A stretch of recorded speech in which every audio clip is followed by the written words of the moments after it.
Hello बच्चों, कैसे हैं आप लोग का स्वागत है आपका अपना चैनल विद्यार्थी एकेडमी में। जी बच्चों, आज मैं बात करने वाला हूं क्लास 10th वाले के लिए, वो भी बिहार बोर्ड वाले बच्चों के लिए, जो कि मैं इस वीडियो में बात करने वाला हूं 50 ऐसे महत्वपूर्ण प्रश्न जो कि 2026 में आपका आएगा ही आएगा, और वो भी आपका विषय है विज्ञान। ठीक है, तो बच्चों आप लोग सारे के सारे प्रश्न, उसके साथ साथ मैं आपको उत्तर भी बताने वाला हूं, समझाने वाला हूं। तो आप लोग इस वीडियो को ध्यान से सुने और समझें, और कोशिश करें, अगर जहां पे अगर आपको लग रहा है जो नहीं समझ में आ रहा है इसका प्रश्न का उत्तर ये सही है या गलत है, ठीक है ना, या आपको कोई प्रश्न ऐसे समझ में अगर नहीं आएगा तो आप हमें कमेंट करना। और याद रखना, क्वेश्चंस यहीं से आएगा, ठीक है, प्रश्न यहीं से आएगा। तो आज का क्लास हम लोग जो है ना फर्स्ट प्रश्न से शुरू करते हैं, जो कि हम लोग का पहला प्रश्न दिया गया, प्रश्न संख्या 1। क्वेश्चन यहाँ पे क्या कह रहा है, प्रश्न क्या क्या कह रहा है बच्चा, वायु में जलाने से पहले मैग्नीशियम रिबन को साफ क्यों किया जाता है। ठीक है, ये हम लोग का रासायनिक शास्त्र क्वेश्चन है।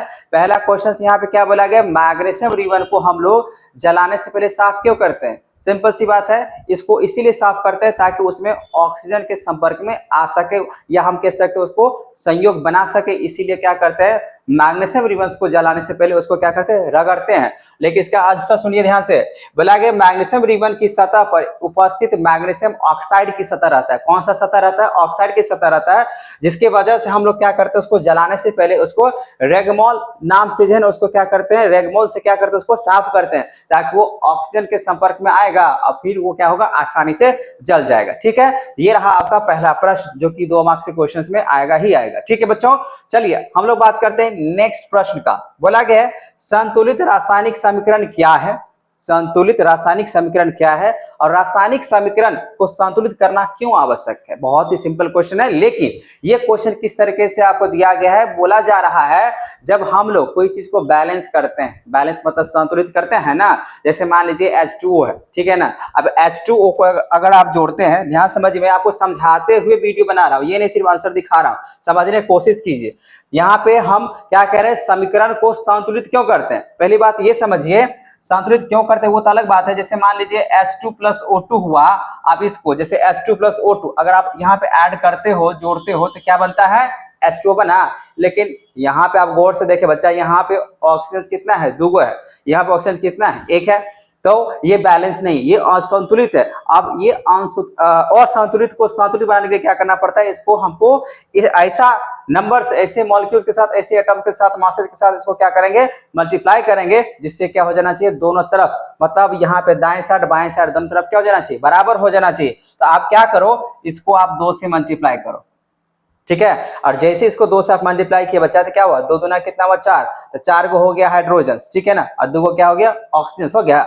यहाँ पे आप देखो 2 को ऑक्सीजन है, यहाँ पे 2 को हाइड्रोजन है, मतलब यहाँ पे हाइड्रोजन 4 है और यहाँ पे हाइड्रोजन कितना है, 2 ही को है। यहाँ भी क्या करना होगा, 2 से मल्टीप्लाई कर लिया। अब ये दोनों तरफ क्या हुआ, संतुलित हो गया। तो ऐसे इसको कहते हैं संतुलित। लेकिन क्यों करते हैं, क्योंकि डाल्टन के परमाणु सिद्धांत के साथ बताया गया है, जब कोई भी अगर बात करें परमाणु को, ना ही हम बना सकते हैं, ठीक है ना, और ना ही उसको बिगाड़ सकते हैं, ठीक है ना, इसीलिए इसका द्रव्यमान संख्या हमेशा क्या रहना चाहिए, दाएं तरफ और बाएं तरफ हमेशा क्या रहना चाहिए, बराबर रहना चाहिए। ठीक है, इसीलिए हम लोग क्या करते हैं बच्चा, समीकरण को संतुलित करते हैं। ठीक है, ये तो हुआ मेरे तरफ से जवाब। आप यहाँ पे आप देख लो, जो मैंने यहाँ पे लिखा है, क्या है जवाब यहाँ पे, जैसे यहाँ पे सेम एग्जाम्पल्स दिया गया है। जैसे संतुलित रासायनिक समीकरण वो समीकरण है जिसमें अभिकारक तथा उत्पादक, अभिकारक मतलब क्या, रिएक्टेंट, मतलब अभी इसको क्या कह सकते हो, इसको बोलते हो अभिकारक, इसको आप क्या कहिएगा, इसको आप क्या कहिएगा बच्चा, अभिकारक, इसको क्या कहिएगा, उत्पादक, ठीक है ना। तो हमेशा ध्यान रखना है, दोनों ही और रासायनिक अभिक्रिया का भाग लेने पे प्रत्येक परमाणु की संख्या समान होना चाहिए, जैसे यहाँ पे मैंने अभी आपको समझाया था। ठीक है, तो रासायनिक अभिक्रिया के दौरान द्रव्यमान संरक्षण नियम को दर्शाने के लिए रासायनिक समीकरण को संतुलित करना आवश्यक होता है। तो डाल्टन के एटॉमिक थ्योरी के हिसाब से अगर कहें तो वैसे भी इसको जरूरत है, क्योंकि डाल्टन के जो एटॉमिक सिद्धांत है, ठीक है ना, उसको बताया गया है जब कोई भी परमाणु को नहीं बिगाड़ सकते हैं, नहीं बना सकते, वो हमेशा बराबर होना चाहिए। ठीक है, तो अभिकारक और उत्पाद दोनों क्या होना चाहिए, बराबर, संतुलित होना बहुत ही जरूरी है। अगर कोई भी समीकरण अगर आपको मिलता है बच्चा, तो आपको क्या करना पड़ेगा, उसको संतुलित करके ही लिखिएगा। ये रहा आपका प्रश्न संख्या 2 का जवाब। समझ में आ गया। चलिए बच्चों, आगे क्वेश्चंस को देख लेते हैं, समझते भी जाएंगे ताकि होगा याद करने से अच्छा थोड़ा समझ ले। है ना। लेकिन क्वेश्चंस आप नोट करते जाइएगा क्योंकि बहुत ज्यादा महत्वपूर्ण प्रश्न है, ठीक है। अब यहाँ पे तीसरा क्वेश्चन मैंने लिया है बच्चा, श्वसन को ऊष्माक्षेपी अभिक्रिया क्यों कहते हैं। जैसे हम लोग सांसें लेते हैं, अब सांसें अगर ले रहे हैं तो इसको एब्जॉर्बिंग इंग्लिश में कह सकते हैं। यहाँ पे जो अब्जॉर्ब करते हैं हम लोग, सांसें लेते हैं, तो यहाँ पे अगर कहा जाए तो ऊष्माक्षेपी क्यों कहते हैं, क्योंकि बोला गया यहाँ पे जो श्वसन को ऊष्माक्षेपी अभिक्रिया इसीलिए कहते हैं क्योंकि इसके अंतर्गत भोजन छोटे छोटे टुकड़ों में टूटता है और जिसके फलस्वरूप ऊर्जा उत्पन्न होता है और जो हमारे शरीर को कार्य करने की शक्ति को क्या करता है, प्रदान करता है। इसीलिए इसको ऊष्माक्षेपी कहा जाता है। जब हम लोग खाना खाते हैं बच्चा, तो खाना खाने के बाद वो छोटे छोटे टुकड़ों में भी क्या हो जाता है, विभक्त हो जाता है, बट जाता है, ठीक है ना। और फिर टुकड़ा होने के बाद वो क्या करता है, एक हम लोग को ऊर्जा या कहते हो एनर्जी के रूप में हम लोग को वो प्रदान करता है, ठीक है ना। इसीलिए जरूरी है यहाँ पे जो श्वसन को हम कह सकते हैं, जो श्वसन ऊष्माक्षेपी अभिक्रिया बहुत जरूरी है। श्वसन अभिक्रिया ऊष्माक्षेपी जरूरत है ताकि वो खाना को तोड़ के हमको एनर्जी एक तरीके से दे, हम लोग को एक ऊर्जा दे, रिस्पायरेशन, ठीक है ना। इसलिए बहुत ही ज्यादा जरूरत है, ठीक है। ये रहा प्रश्न संख्या 3 का जवाब, ठीक है। चलिए बच्चा, अब आते हैं प्रश्न संख्या 4 के लिए। बोला गया तेल एवं वसायुक्त खाद्य पदार्थ को नाइट्रोजन से प्रभावित क्यों किया जाता है। जैसे आप देखो, तेल अगर ऐसे मान लीजिए आप अचार की बात करो, ठीक है, तो अचार को जो है ना क्या किया जाता है, तेल में डुबा कर रखा जाता है। क्यों, क्योंकि अचार खराब ना हो सके, ठीक है। उसी तरीके से आप देखिएगा, जैसे मान लीजिए आप रसगुल्ला की बात करो, तो रसगुल्ला को चाशनी में डुबा कर रखा जाता है ताकि वो खराब ना हो सके।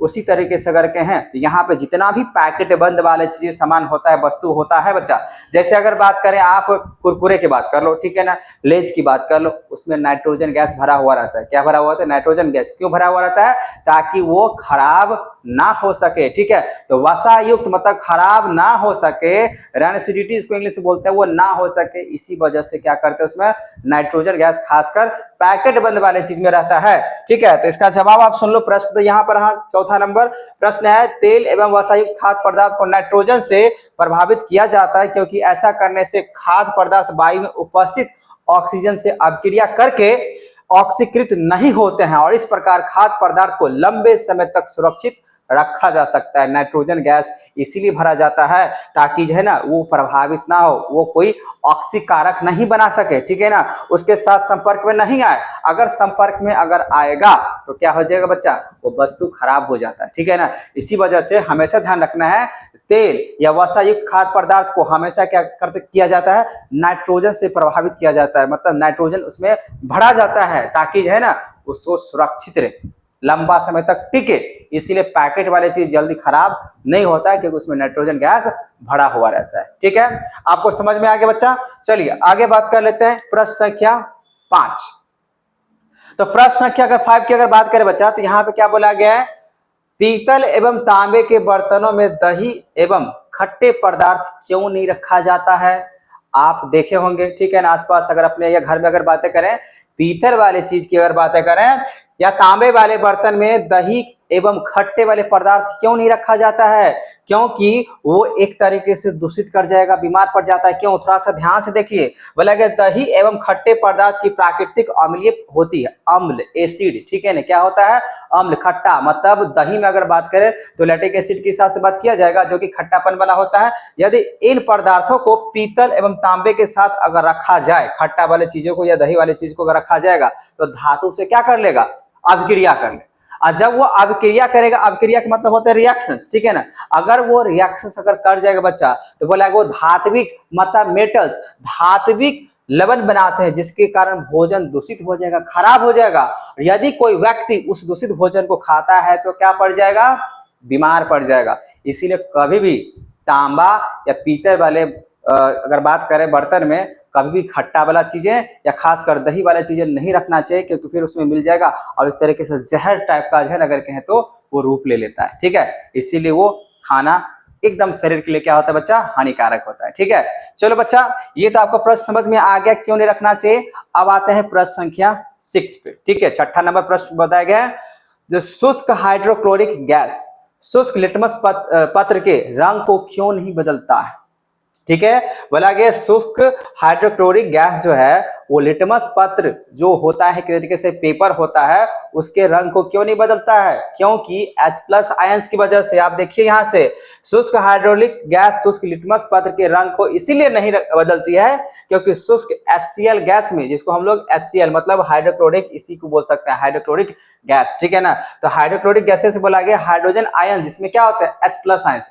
अगर H+ है तो हाइड्रोजन गैसेज, ठीक है ना। H+ अगर है तो हाइड्रोजन गैसेज है। मतलब यहाँ पे ये बोला गया जो हाइड्रोजन आयन नहीं होते हैं, इसलिए अम्लीय का अभिलक्षण प्रदर्शित नहीं करता है। बात समझ में आया? बोला गया हाइड्रोक्लोरिक गैस में जो शुष्क जो लिटमस है, ठीक है ना, सूखा हुआ, शुष्क मतलब क्या होता है? सूखा हुआ, एक तरीके से बोल सकते हो ड्राई। ड्राई समझ में आ रहा है? जैसे आप सूखा हुआ बात करें, शुष्क मतलब यहाँ पे आप कह सकते हो ये ड्राई है, ठीक है ना, या आप कह सकते हो सूखा है, ठीक है ना। तो सूखा हुआ चीज में कैसे वो रिएक्ट करेगा भाई, ठीक है ना, तो वो नहीं कर सकता है, ठीक है। ये हमेशा ध्यान रखना, क्योंकि शुष्क वाले चीज में या सूखा वाले चीज में H+ आयंस वो नहीं करेगा, वो हमेशा करेगा सॉल्यूशंस में, ठीक है ना। वो हमेशा करते हैं एक्वा सॉल्यूशंस में। पानी वाले चीज में जो है ना, अगर डाला जाए ना, फिर वो क्या करेगा? रिएक्ट करेगा, फिर उसका कलर जो है ना वो चेंज करके दिखाएगा, ठीक है। ये बात समझ में आ गया? चलो बच्चों आगे का प्रश्न देख लेते हैं। तो आप ये देख लेना, बहुत ही जरूरी है, बहुत महत्वपूर्ण प्रश्न है, ठीक है। चलो प्रश्न संख्या हम लोग देखते हैं 7 का। 7 यहाँ पे क्या कह रहा है? जब प्लास्टर ऑफ पेरिस की जल के साथ अभिक्रिया करके एक समीकरण लिखिए। तो देखिए बच्चा, ये जिप्सम होता है, ठीक है ना। प्लास्टर ऑफ पेरिस का फॉर्मूला क्या होता है? जिप्सम होता है। और साथ में साथ अगर यहाँ पे आपको एक एक्स्ट्रा आपको टिप्स देते हैं, जहां पे अगर आपको नमक वाले, जैसे केमिस्ट्री का अगर खास करके है तो एसिड बेस एंड सॉल्ट, नमक लवण वाला अगर बातें करते हैं, उस टाइप के प्रश्न में जो है ना आपको ध्यान रखना पड़ेगा, ठीक है ना। उस टाइप के प्रश्न में जो है ना जितने भी फॉर्मूला दिया गया, चाहे प्लास्टर ऑफ पेरिस की बातें करें, ठीक है ना, या हम लोग कह सकते हैं यहाँ पे क्या बोलते हैं खाने वाला सोडा की बातें करें, ठीक है ना, ये सब का फॉर्मूला, या ब्लीचिंग पाउडर की बातें करें, ये सब क्या करना होगा बच्चा? आपको उसके फॉर्मूला, केमिकल फॉर्मूला याद करने पड़ेंगे, ठीक है बच्चों। तो आपको ये फॉर्मूला ध्यान से याद करना ही पड़ेगा। चलिए आगे देखते हैं हम लोग, ठीक है बच्चों। तो यहाँ पे आपको ये सब जो फॉर्मूला है प्लास्टर ऑफ पेरिस का, जैसे कैल्शियम सल्फेट हेमीहाइड्रेट होता है, ठीक है ना, ये आपको याद रखना पड़ेगा। और ये जिप्सम का फॉर्मूला है, ठीक है ना। तो ये फॉर्मूला याद रखना बहुत जरूरी है। ये अभिक्रिया के साथ ये जो समीकरण है बच्चा, वो आपको याद रखना होगा, ठीक है। ये था प्रश्न संख्या 7। प्रश्न संख्या 8 की अगर बात करें बच्चा, लिखा हुआ सोडियम को केरोसिन में डुबाकर क्यों रखा जाता है? सोडियम की बात करें, पोटासियम की बात करें, मैग्नीशियम की बात करें, ठीक है ना, ये सब क्या होता है बच्चा? हाईली रिएक्टिव होता है, ठीक है ना। अब ये इतने ज्यादा रिएक्टिव होता है, और जैसे ही ये अगर ऑक्सीजन के संपर्क में अगर आएगा, जैसे ही ये अगर सोडियम की अगर बात करें, अगर ऑक्सीजन के संपर्क में आता है तो उसमें आग लगने का चांस रहता है, ठीक है ना। तो इसीलिए क्या किया जाता है? खासकर सोडियम को केरोसिन तेल में क्या किया जाता है? डुबा कर रखा जाता है, ताकि उसमें जल्दी से आग ना पकड़े या ऑक्सीकृत ना हो सके, ठीक है। तो यहाँ पे इसका उत्तर आप समझिए। बोला गया सोडियम बहुत ही ज्यादा क्या होता है? अभिक्रियाशील धातु है, मतलब ज्यादा रिएक्टिव वाला है, ठीक है। यह कमरे के समान ताप पर, कमरे का समान ताप कितना होता है? लगभग 25 से 27 डिग्री टेम्परेचर होता है। रूम का टेम्परेचर अगर बातें करें तो 25 से 27 डिग्री टेम्परेचर होता है, ठीक है ना। तो बोला कि समान जो है ना वहां पे ताप पर भी वायु की ऑक्सीजन के साथ जन अभिक्रिया करके जलने लगता है। मतलब सोडियम इतना ज्यादा अभिक्रियाशील होता है बच्चा, इतना ज्यादा अभिक्रियाशील होता है, अगर उसको अगर खुले थोड़ा सा अगर छोड़ दीजिएगा, वायु के संपर्क में आएगा, तुरंत सोडियम में क्या लग जाएगा? आग लग जाएगा। इसी वजह से क्या किया जाता है? उसको केरोसिन के तेल में डुबा कर रखा जाता है, क्योंकि केरोसिन के तेल में जो है ना ऑक्सीजन अगर बात करें जल्दी संपर्क में नहीं आता है, ठीक है ना, इसीलिए डुबा कर रखा जाता है, ठीक है। तो ये आपको समझ में आ गया प्रश्न संख्या 8, ठीक है बच्चों। अब यहाँ पे देखो प्रश्न संख्या हम बात कर रहे हैं यहाँ पे 9 का। देखो 9 नंबर क्या बोला गया? जब आयनिक यौगिक का गलनांक उच्च क्यों होता है? तो जितने भी आयनिक यौगिक होते हैं उसका गलनांक हमेशा ज्यादा होता है, ठीक है ना। अब जो आयोनाइज्ड होगा, आयोनाइज का मतलब ये होता है बच्चा जो कि ट्रांसफर ऑफ इलेक्ट्रॉन, मतलब इलेक्ट्रॉन की संख्या की बातें करें, जिसमें इलेक्ट्रॉन की बातें किया जाता है, ठीक है ना, उसमें क्या होगा? उसका गलनांक हमेशा क्या रहता है? ऊंचा ही रहता है, ठीक है। तो यहाँ पे देखो बोला गया आयनिक यौगिक का गलनांक उच्च क्यों होता है? तो आप ध्यान से देखना। बोला कि आयोनिक यौगिक का गलनांक बहुत उच्च होता है क्योंकि इनके मध्य उपस्थित अंतर अणु का अगर बात करें आकर्षण बल को तोड़ने के लिए बहुत अधिक ऊर्जा की आवश्यकता होती है। जितने भी आयोनिक यौगिक होगा, आयोनिक जैसे अगर बात करें आप मान लो कैल्शियम सल्फेट होगा, ठीक है ना, सोडियम क्लोराइड होगा, अब सोडियम क्लोराइड की बात करें, मैग्नीशियम क्लोराइड की बातें करें, ठीक है ना, ये सब जितने भी हैं सब का सब क्या होता है, आयोनिक वाले यौगिक होते हैं। ठीक है, जितना भी, चलिए यहाँ पे इस क्वेश्चन को समझाते हैं। आप यहाँ पे ध्यान देखना, जैसे मान लीजिए मैग्नीशियम प्लस क्लोरीन की अगर बातें करो, ठीक है, ये क्या बनता है, मैग्नीशियम क्लोराइड बनता है, पता है ना। ये बहुत ज्यादा अगर कहें तो आयोनिक होता है, इसीलिए इसको गलनांक की बातें करें उच्च होता है, क्योंकि इसमें आयंस होते हैं। आयंस मतलब चार्ज। जैसे मैग्नीशियम, अब इस मैग्नीशियम की अगर बात करें, जैसे मान लीजिए मैग्नीशियम आप लिए तो मैग्नीशियम का चार्ज क्या होता है, 2 पॉजिटिव होता है। क्लोरीन की बात करें तो क्लोरीन का कितना होता है, 1 नेगेटिव होता है। तो यहाँ पे क्या होगा, इसके जो गलनांक होगा वो हमेशा क्या होगा, ज्यादा होगा, क्योंकि इसकी फोर्स ऑफ अट्रैक्शन जो होता है बच्चा, आकर्षण बल क्या होता है इसमें, बहुत ज्यादा होता है। ठीक है, ये आपको ध्यान रखना है। चलिए अगला प्रश्न की बातें करते हैं बच्चा, प्रश्न संख्या 10। क्या बोला गया यहाँ पे, जो निम्न पदों की परिभाषा दीजिए। तो देखिए परिभाषा, खनिज क्या होता है, एस क्या होता है, गैंग क्या होता है, ये प्रश्न 2 मार्क का है। ठीक है, ये प्रश्न आपको 2 मार्क्स दिलाएगा बच्चा, क्योंकि यहाँ पे लिखा हुआ खनिज। खनिज किसको कहते हैं, आप यहाँ पे देख रहे हो, इस तरीके से आपको नजर आ रहा है। खनिज हम लोग कहते हैं जो अर्थ मतलब धरती के नीचे से या क्रस्ट से, ठीक है ना, जो आपको मिलेगा वो क्या होता है, खनिज होता है। इंग्लिश में कहते हैं उसको आप मिनरल्स बोल सकते हो। जैसे मान लीजिए गोल्ड हुआ, आयरन हुआ, कॉपर हुआ, ठीक है, ये सब जितने भी आप जो दिख रहे हैं सबका सब क्या हो जाएगा, मिनरल्स हो जाएगा। खासकर गोल्ड, कॉपर, ये सब जो बातें मैंने बोला ये सब क्या है, मिनरल्स है, मतलब क्या, खनिज है। ठीक है, अब खनिज समझ में आ गया। एस्क की अगर बातें करें बच्चा, तो एस्क एक तरीके से बोल सकते हैं मिक्सअप रहता है सारे चीज का, सब चीज का जितना भी है, चाहे आप सॉइल्स की बातें करें, आप गोल्ड की बातें करें, सिल्वर की बातें करें, कॉपर की बातें करें, सब मिला हुआ रहता है। ठीक है, और उसी के पार्ट का नाम है गैंग, मतलब गैंगी बोलते हैं। ठीक है, अब इसका परिभाषा आप यहाँ पे ध्यान से सुने। बोला कि यहाँ पे पृथ्वी के खनिज पृथ्वी के भूपटल में प्राकृतिक रूप से पाए जाने वाले तत्वों या यौगिक को खनिज कहते हैं। ठीक है, मैंने अभी बताया जो खनिज जो है ना कहाँ से मिलेगा, तो धरती के भूपटल होता है, ठीक है ना, क्रस्ट बोलते हैं उसको इंग्लिश में, ठीक है ना, वहां से पाए जाते हैं। खासकर आपको मैंने बताया, आपको चाहे डीजल पेट्रोल बात करें या बात करें गोल्ड का बात करें, सिल्वर की बातें करें, ठीक है ना, ये सब क्या होता है बच्चा, ये सब होता है आपका खनिज होता है। ठीक है, अब अयस्क की बात करें तो बोला कि कुछ स्थानों पर खनिज में कोई विशेष धातु काफी मात्रा में होती है जिसे निकालना लाभकारी होता है, और इन्हीं खनिजों को हम लोग क्या कहते हैं, अयस्क कहते हैं। जैसे मान लीजिए ये, अब हो सकता है ये जो अयस्क है इसमें कोई कोई पदार्थ, कोई विशेष धातु इसमें होगा। मान लीजिए हो सकता है इसमें गोल्ड होगा, मान लीजिए इसमें प्लेटिनम होगा, कुछ तो कुछ ज्यादा होगा, तो उसको हम लोग निकालते हैं, और निकालने से जो है ना उसको अलग अलग करके दिखाते हैं। तो अयस्क जो होता है बच्चा, वो खासकर बहुत सारे पदार्थ के क्या होता है, एक मिश्रित जो है ना बातें होता है। ठीक है, अब वो मिश्रित वाले चीज में जो सबसे ज्यादा होगा, जो हमारे लिए फायदा होगा, उस फायदा वाले चीज को हम लोग क्या करते हैं, वस्तु को क्या करते हैं, अलग कर लेते हैं, वही क्या होता है, अयस्क होता है। ठीक है, ये आपको समझ में आ गया। अब वही अगर बात करें गैंगू होता है, यहाँ पे गैंग लिखा हुआ है, तो गैंगू कहते हैं जैसे मिट्टी हुआ, ठीक है ना, कचरा टाइप का जो भी चीजें हैं उसमें सारे चीज मिक्सअप रहेगा। ठीक है ना, चाहे आप उसमें आयरन की बात करें या कॉपर की बातें करें या सॉइल्स की बातें करें, सब कुछ जो मिला हुआ रहता है, एक तरीके से कह सकते हैं आप लोग सिंपल से भाषा में विशुद्ध मतलब अशुद्ध। ठीक है, मतलब वो अशुद्ध होते हैं। अब उस अशुद्ध वाले चीज को क्या किया जाएगा, सबको अलग अलग किया जाता है, और यहीं से हमको 3 प्रकार के अगर कहें तो धातु निकल के आता है। वो कौन कौन से धातु, तो हम कहते हैं हाई रिएक्टिव वाले, मॉडरेट वाले और लिस्ट वाले। ठीक है ना, मतलब बहुत ज्यादा जो है ना अभिक्रियाशील वाले, ठीक है ना, मध्यम वर्ग के क्रियाशील वाले, और कहें तो सबसे कम अभिक्रियाशील वाले यहीं से मिलते हैं। ठीक है, इसको हम लोग इंग्लिश में कहते हैं मेटलर्जी। ठीक है ना, मतलब ये धातु को कैसे निकाला जाए। ठीक है बच्चा, तो यहाँ पर आप देख सकते हो जो गैंग पृथ्वी से खनिज, अयस्क में मिट्टी, देखिए लिखा हुआ है ना, मिट्टी हुआ, रेत हुआ आदि जैसे कई अशुद्धियां होती है। मैंने बोला विशुद्ध या अशुद्ध, बहुत सारे अशुद्धियां होती है जिन्हें आप क्या कहते हैं, गैंग कहते हैं। तो ये रहा बच्चा आपका तीनों का परिभाषा। ठीक है, याद कर लीजिएगा, ठीक है, लिखते जाइएगा। ठीक है, किस तरीके से वीडियो को आपको पॉज कर लेने हैं और इसको लिख लेने हैं, या तो स्क्रीनशॉट लेने के बाद आप इसको लिख लेने हैं, लेकिन लिखने के बाद आपको याद करना पड़ेगा, क्योंकि 2026 के लिए आपके लिए बहुत ज्यादा ही महत्वपूर्ण प्रश्न है बच्चा। चलिए 11 नंबर की बात कर लेते हैं। 11 नंबर क्वेश्चन क्या बोला गया है, बोला गया उभयधर्मी ऑक्साइड क्या होता है। ठीक है, अच्छी बात है, दो उभयधर्मी ऑक्साइड का उदाहरण देना है। अब उभयधर्मी को हम लोग इंग्लिश में कहते हैं एम्फोटेरिक ऑक्साइड। ठीक है, और एम्फोटेरिक ऑक्साइड क्या होता है, उभयधर्मी क्या होता है, जब कोई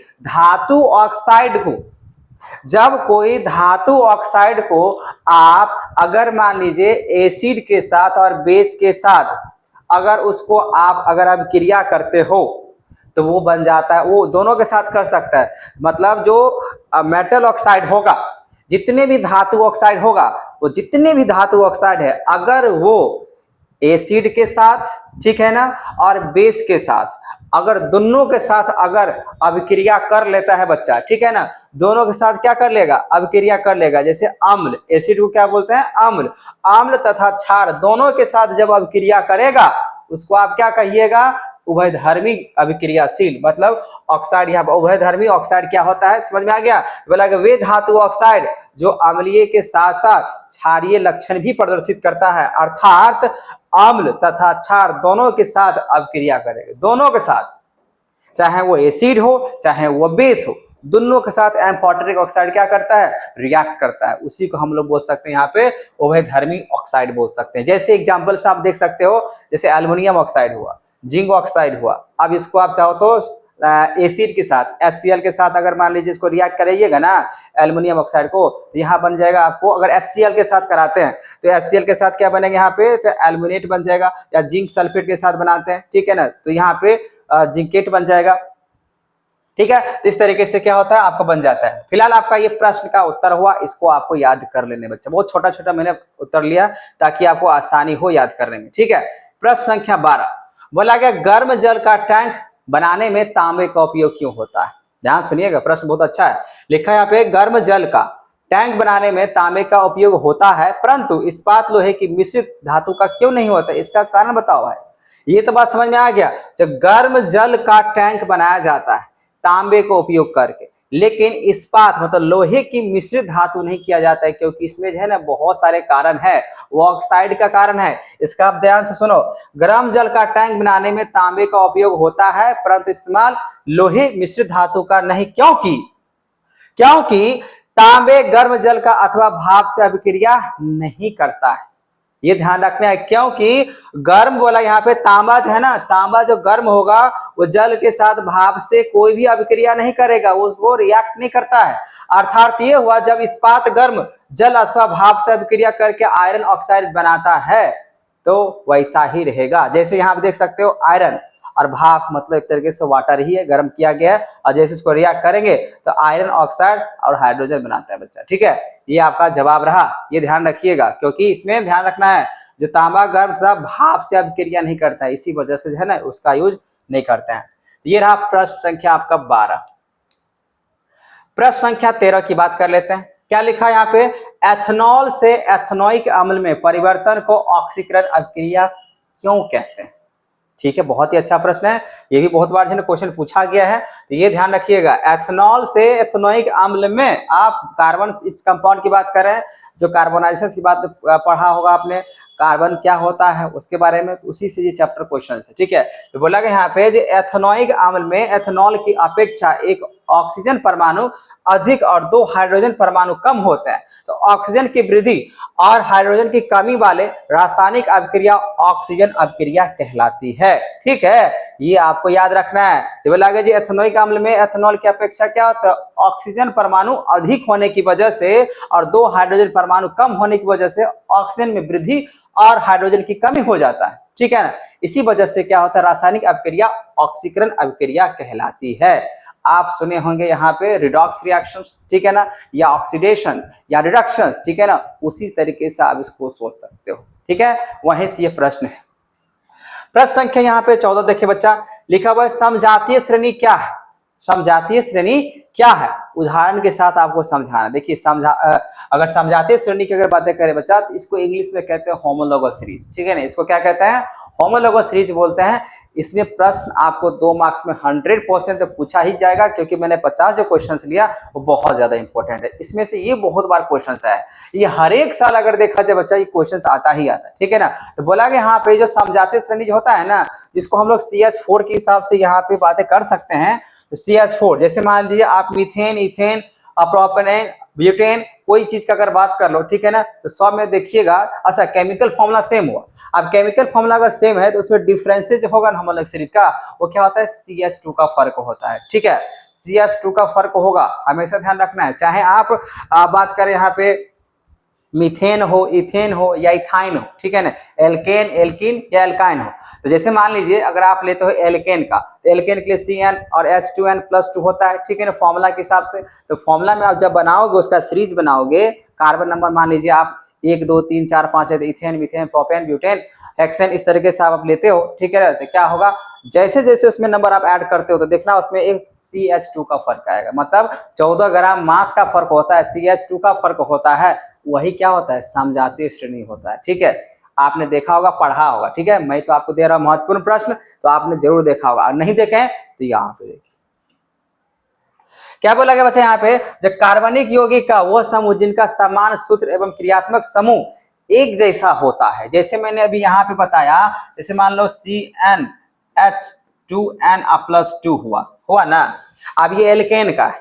अब ये बच्चा अगर मान लीजिए आपके पास ये एल्केन की अगर बातें बोला गया है, तो कार्बन संख्या आप 1 रखो, 1 रखा, तो CN की जगह क्या रखाएगा, 1। तो 1 रखने से कोई फायदा है, यहाँ पर 1 नहीं लिख सकते, 1 वैसे रहता है, तो C लिखाएगा। H2 इंटू N की जगह पर 1+2, इसका मतलब क्या हुआ, CH4 ऐसे लिखा है ना। अब मान लो कार्बन की संख्या आप 2 रखो, तो N की जगह पर 2 रखा, फिर यहाँ पे H, फिर 2, और उसके बाद N की जगह फिर से आपने 2 रखा, +2 रखा, तो यहाँ पे क्या हो जाएगा, C2, फिर 2 दूना कितना हो जाएगा, 4, तो 4 और 2 कितना हो जाएगा, 6।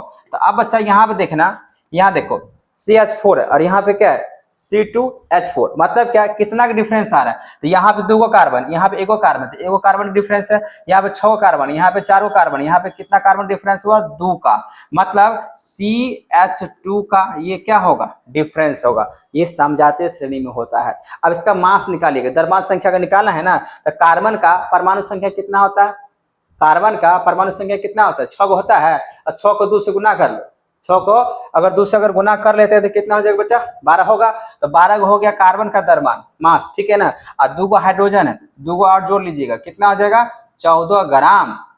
CH2 का जो द्रव्यमान होगा कितना हो जाएगा, 14 ग्राम हो जाएगा। तो 14 ग्राम का क्या हो रहा है, फर्क हो रहा है। तो जैसे जैसे अभी तो 1 कार्बन लिए, फिर 2 लिए, फिर 3 लिए, सब में क्या होगा, CH2 का ही फर्क होगा, सब में CH2 का फर्क होगा।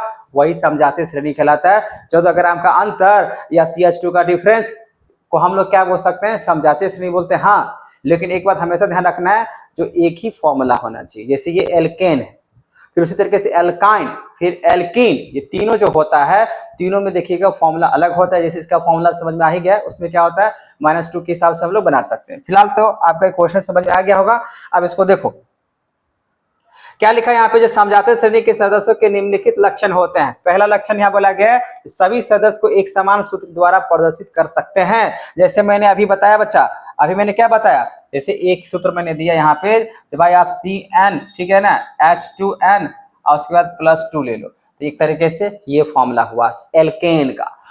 अब आगे बोला गया, सभी सदस्य को एक ही क्रियात्मक समूह में होता है, तो एक ही समूह होना चाहिए। और सबसे बड़ी बात यहाँ बच्चा, यहाँ पे क्या लिखा हुआ है, लिखा हुआ है जो प्रत्येक क्रमागत सदस्य के अनुभार में 14 यूनिफाइड, मतलब यूनिट का होगा। जैसे 14 ग्राम मैंने बोला ना, वो तो होबे करेगा। फिर बोला यहाँ पे जो CH2 ये माइनस में नहीं है, मतलब इसके साथ और भी कार्बन जुड़ सकता है, CH2 का अंतर होता है। तो ये 2 कम से कम आपको याद होने चाहिए। 2 तो ठीक है, एक पहला वाला याद होना चाहिए। जैसे मान लीजिए बोला कि सभी सदस्य को एक ही समान सूत्र के साथ प्रदर्शित करना चाहिए, और CH2 का अंतर होना चाहिए, और 14 ग्राम का जन अनुभार होना चाहिए, मासेज होना चाहिए, ठीक है। तभी हम कह सकते हैं समजातीय श्रेणी कहलाएगा।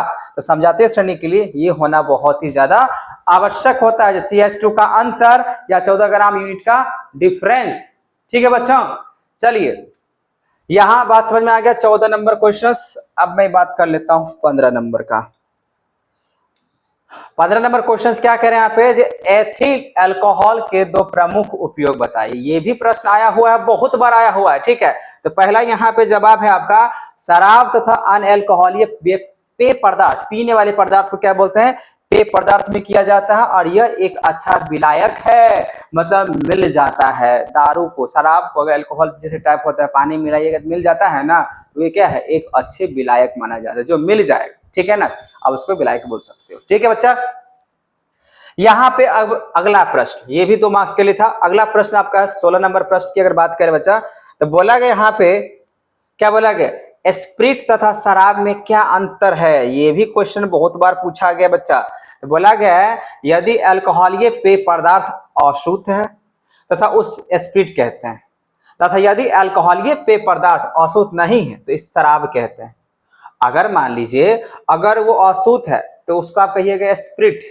अगर मान लीजिए अल्कोहलीय पेय पदार्थ में अगर अशुद्ध नहीं तो आप उसके क्या कहिएगा, शराब। मतलब ये अगर 95% अल्कोहल तथा 5% जल के मिश्रण को हम लोग क्या कह सकते हैं, परिशोधित स्प्रिट कहते हैं, ठीक है। ये आपको लाइन याद रखना है, ठीक है बच्चा। ये था क्वेश्चन नंबर 16 का जवाब, ठीक है। अब अगला प्रश्न देखिए, प्रश्न संख्या यहाँ पे हो गया बच्चा 17। क्या बोला गया यहाँ पे, जो एसिडीकरण से आप क्या समझते हो, उदाहरण सहित स्पष्ट कीजिए। एथिल एसीटेट को जल अपघटन की समीकरण दीजिए और एसीटेट अम्ल के प्रमुख उपयोग का उल्लेख कीजिए। ध्यान सुनो बच्चा, यहाँ पे आप ये देख पा रहे हो, प्रश्न तो समझ में आ गया। तो प्रश्न एसिडीकरण किसको कहते हैं, तो बोला जा रहा है यहाँ पे, बोला जा रहा है जिस प्रकार अम्ल तथा क्षार की पारस्परिक अभिक्रिया होता है तथा लवण तथा जल बनता है, क्या बनता है, लवण तथा जल बनाता है, ठीक उसी प्रकार अम्ल तथा एथेनॉल अल्कोहल को, अम्ल मतलब एसिड, एसिड और अल्कोहल की एक अभिक्रिया से एस्टर तथा जल बनाता है, ठीक है। इस अभिक्रिया को एसिडीकरण कहते हैं। और कार्बोजेलिक एसिड मतलब कार्बोजेलिक अम्ल को ही एसिडीकरण की क्रिया पढ़ाया, बोला गया सांद्र सल्फ्यूरिक अम्ल की उपस्थिति में कराई जाती है, और ये एक निर्जलीकरण तथा उत्प्रेरक दोनों कार्य करती है। जैसे आप यहाँ पे उदाहरण के लिए समझ लो बच्चा, जब एसीटेट अम्ल को एथिल अल्कोहल के साथ अगर सांद्र मतलब होता है कॉन्सेंट्रेशंस, मतलब यहाँ पे सांद्र H2SO4 के हिसाब से अगर हम उसको रखते हैं तो क्या बनाएगा, एथिल एसीटेट बनाएगा, जिसको एस्टर बोलते हैं, और यहाँ पे आपको पानी भी निकल जाएगा, ठीक है। उसको अगर मान लीजिए फिर से यहाँ पे अगर क्या बोलते हैं फर्दर अगर रिएक्शंस करते हैं, तो बोला कि यहाँ पे जो एथिल एसीटेट को अगर आप H+ आयन के साथ एसीटिक अम्ल बनाएगा और एथिल अल्कोहल भी बनाता है, ठीक है। अब इसका उपयोग क्या किया जाएगा, अब इसका जवाब अब अच्छी तरीके से याद कर लेना बच्चा।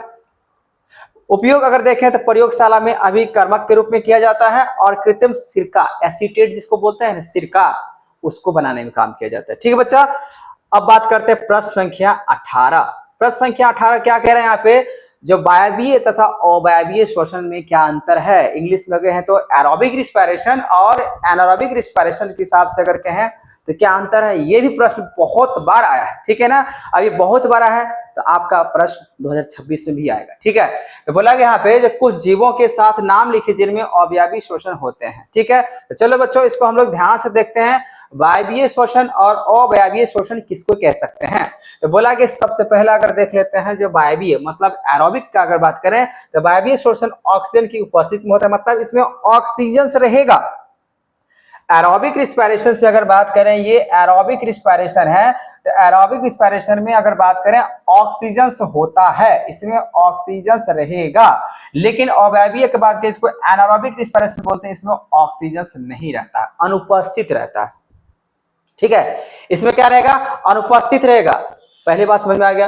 दूसरी बात अगर कहें बच्चा तो बोला वायवीय श्वसन भोजन मतलब ग्लूकोज का पूर्ण विखंडन होता है, इसमें जो है ना खाना खाने के बाद अगर कहें तो एरोबिक रिस्पायरेशन में मतलब वायवीय श्वसन में बोला गया पूरे तरीके से खाना क्या होता है, अच्छे तरीके से विखंडन हो जाता है, टुकड़ा हो जाते हैं, लेकिन इसमें नहीं होगा क्योंकि इसमें ऑक्सीजन है ना, ऑक्सीजन का रहना बहुत जरूरी है। अगर शरीर में अगर ऑक्सीजन की मात्रा अगर कमी हो जाता है तो फिर वो डाइजेशन प्रॉब्लम हो जाता है, अनपच हो जाता है, ठीक है ना, फिर वो अलग अलग तकलीफें लेके आ जाता है बच्चा, ठीक है। इसीलिए ऑक्सीजन का होना बहुत जरूरी है। जहां पे अगर ऑक्सीजन है वहां पे वायवीय है, ठीक है ना, जहां पे ऑक्सीजन नहीं वो क्या है, अवायवीय लक्षण है, ठीक है। तो ये बात समझ में आ गया। अब बोला कि यहाँ पे जो वायवीय श्वसन में भोजन ग्लूकोज का पूर्ण विखंडन तो होता है, लेकिन इसे पूर्ण विखंडन नहीं होता है, अपूर्ण होता है, मैंने बोला अपच हो जाता है इस तरीके से, ठीक है। अब अगला सुनो बच्चा, वायवीय शोषण में भोजन ग्लूकोज का विखंडन कार्बन डाइऑक्साइड जल और ऊर्जा में होता है, लेकिन इसमें बोला गया अवायवीय शोषण में भोजन ग्लूकोज का विखंडन अल्कोहल, अल्कोहल ईस्ट कहते सकते हैं यहाँ पे, जो अल्कोहल कार्बन डाइऑक्साइड और ऊर्जा के रूप में होता है। अब अल्कोहलिक हो जाएगा तो गड़बड़ हो जाता है, ठीक है। अब बोला गया यहाँ पे बच्चा, जब वायवीय शोषण उच्च जीवधारी में पाई जाती है, वायवीय खासकर उच्च जो किस्म के जो जीवधारी होगा, ठीक है ना, उसमें पाए जाते हैं। चाहे आप बात करें हम लोग अपने आप को, मानव जाति भी क्या होता है, वायवीय में ही आता है, ठीक है। तो ध्यान रखना बच्चा, जब वायवीय श्वसन उच्च जीवधारियों में पाई जाती है, जैसे ज्यादातर पौधे तथा जंतुओं में, अब मानव हिरण पक्षी में पाए जाते हैं। और अवायवीय की बात करें, शोषण निम्न जीवधारी में होता है, बहुत कम लोगों में होता है, सॉरी कम जीवों में होता है। जैसे ईस्ट की बातें करें, फीता की बात करें, फीता क्रीम की बातें करें, रेड वॉर्म बोल सकते हैं, वॉर्म बोल सकते हैं इंग्लिश में, ठीक है ना। इसमें ये आपका 2 मार्क्स के प्रश्न के साथ ये 5 मार्क्स में भी बहुत बार दिया जाता है, ठीक है बच्चा। ये आपको ध्यान रखना है, वायवीय शोषण और अवायवीय शोषण में क्या अंतर है। अब अगला प्रश्न देखते बच्चा, प्रश्न संख्या 19।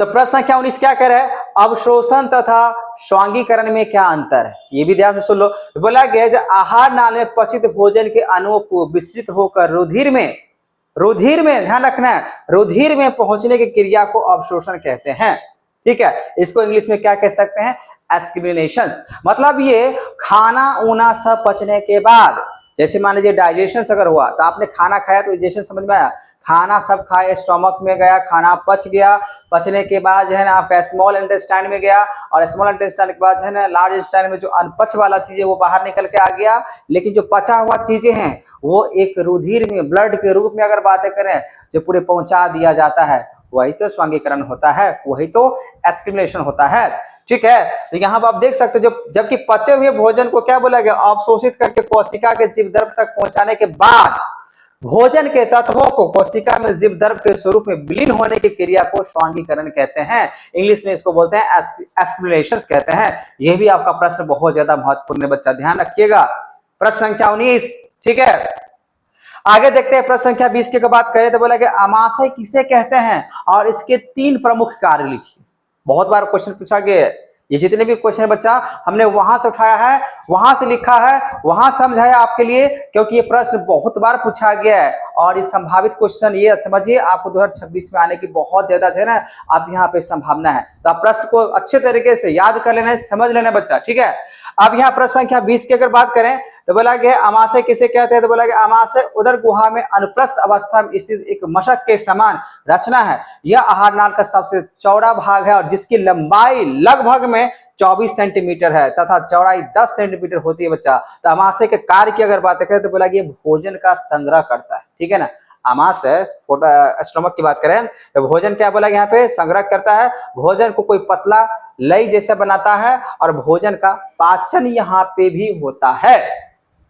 आमाशय का काम यहाँ पे भोजन का स्टोर करना होता है, पचाना काम होता है, और चिपचिपा टाइप या लई टाइप का बनाने का भी काम कहे तो आमाशय में ही होता है। तो विज्ञान खासकर जीव विज्ञान में किसी प्रश्न का जवाब आपको उसके कार्य से बताना है। अगर उसके कार्य अगर आपने सही तरीके से बता दिया बच्चा तो आपको मार्क्स मिलेंगे ही मिलेंगे, ठीक है। तो चलिए आगे बात कर लेते हैं। प्रश्न संख्या या तो आपको समझ में आ गया, प्रश्न संख्या 20 के मैंने बात बोला था, आमाशय का उदर गुहा में अनुप्रस्थ अवस्था में पाए जाते हैं एक मशक समान के रूप में, ठीक है।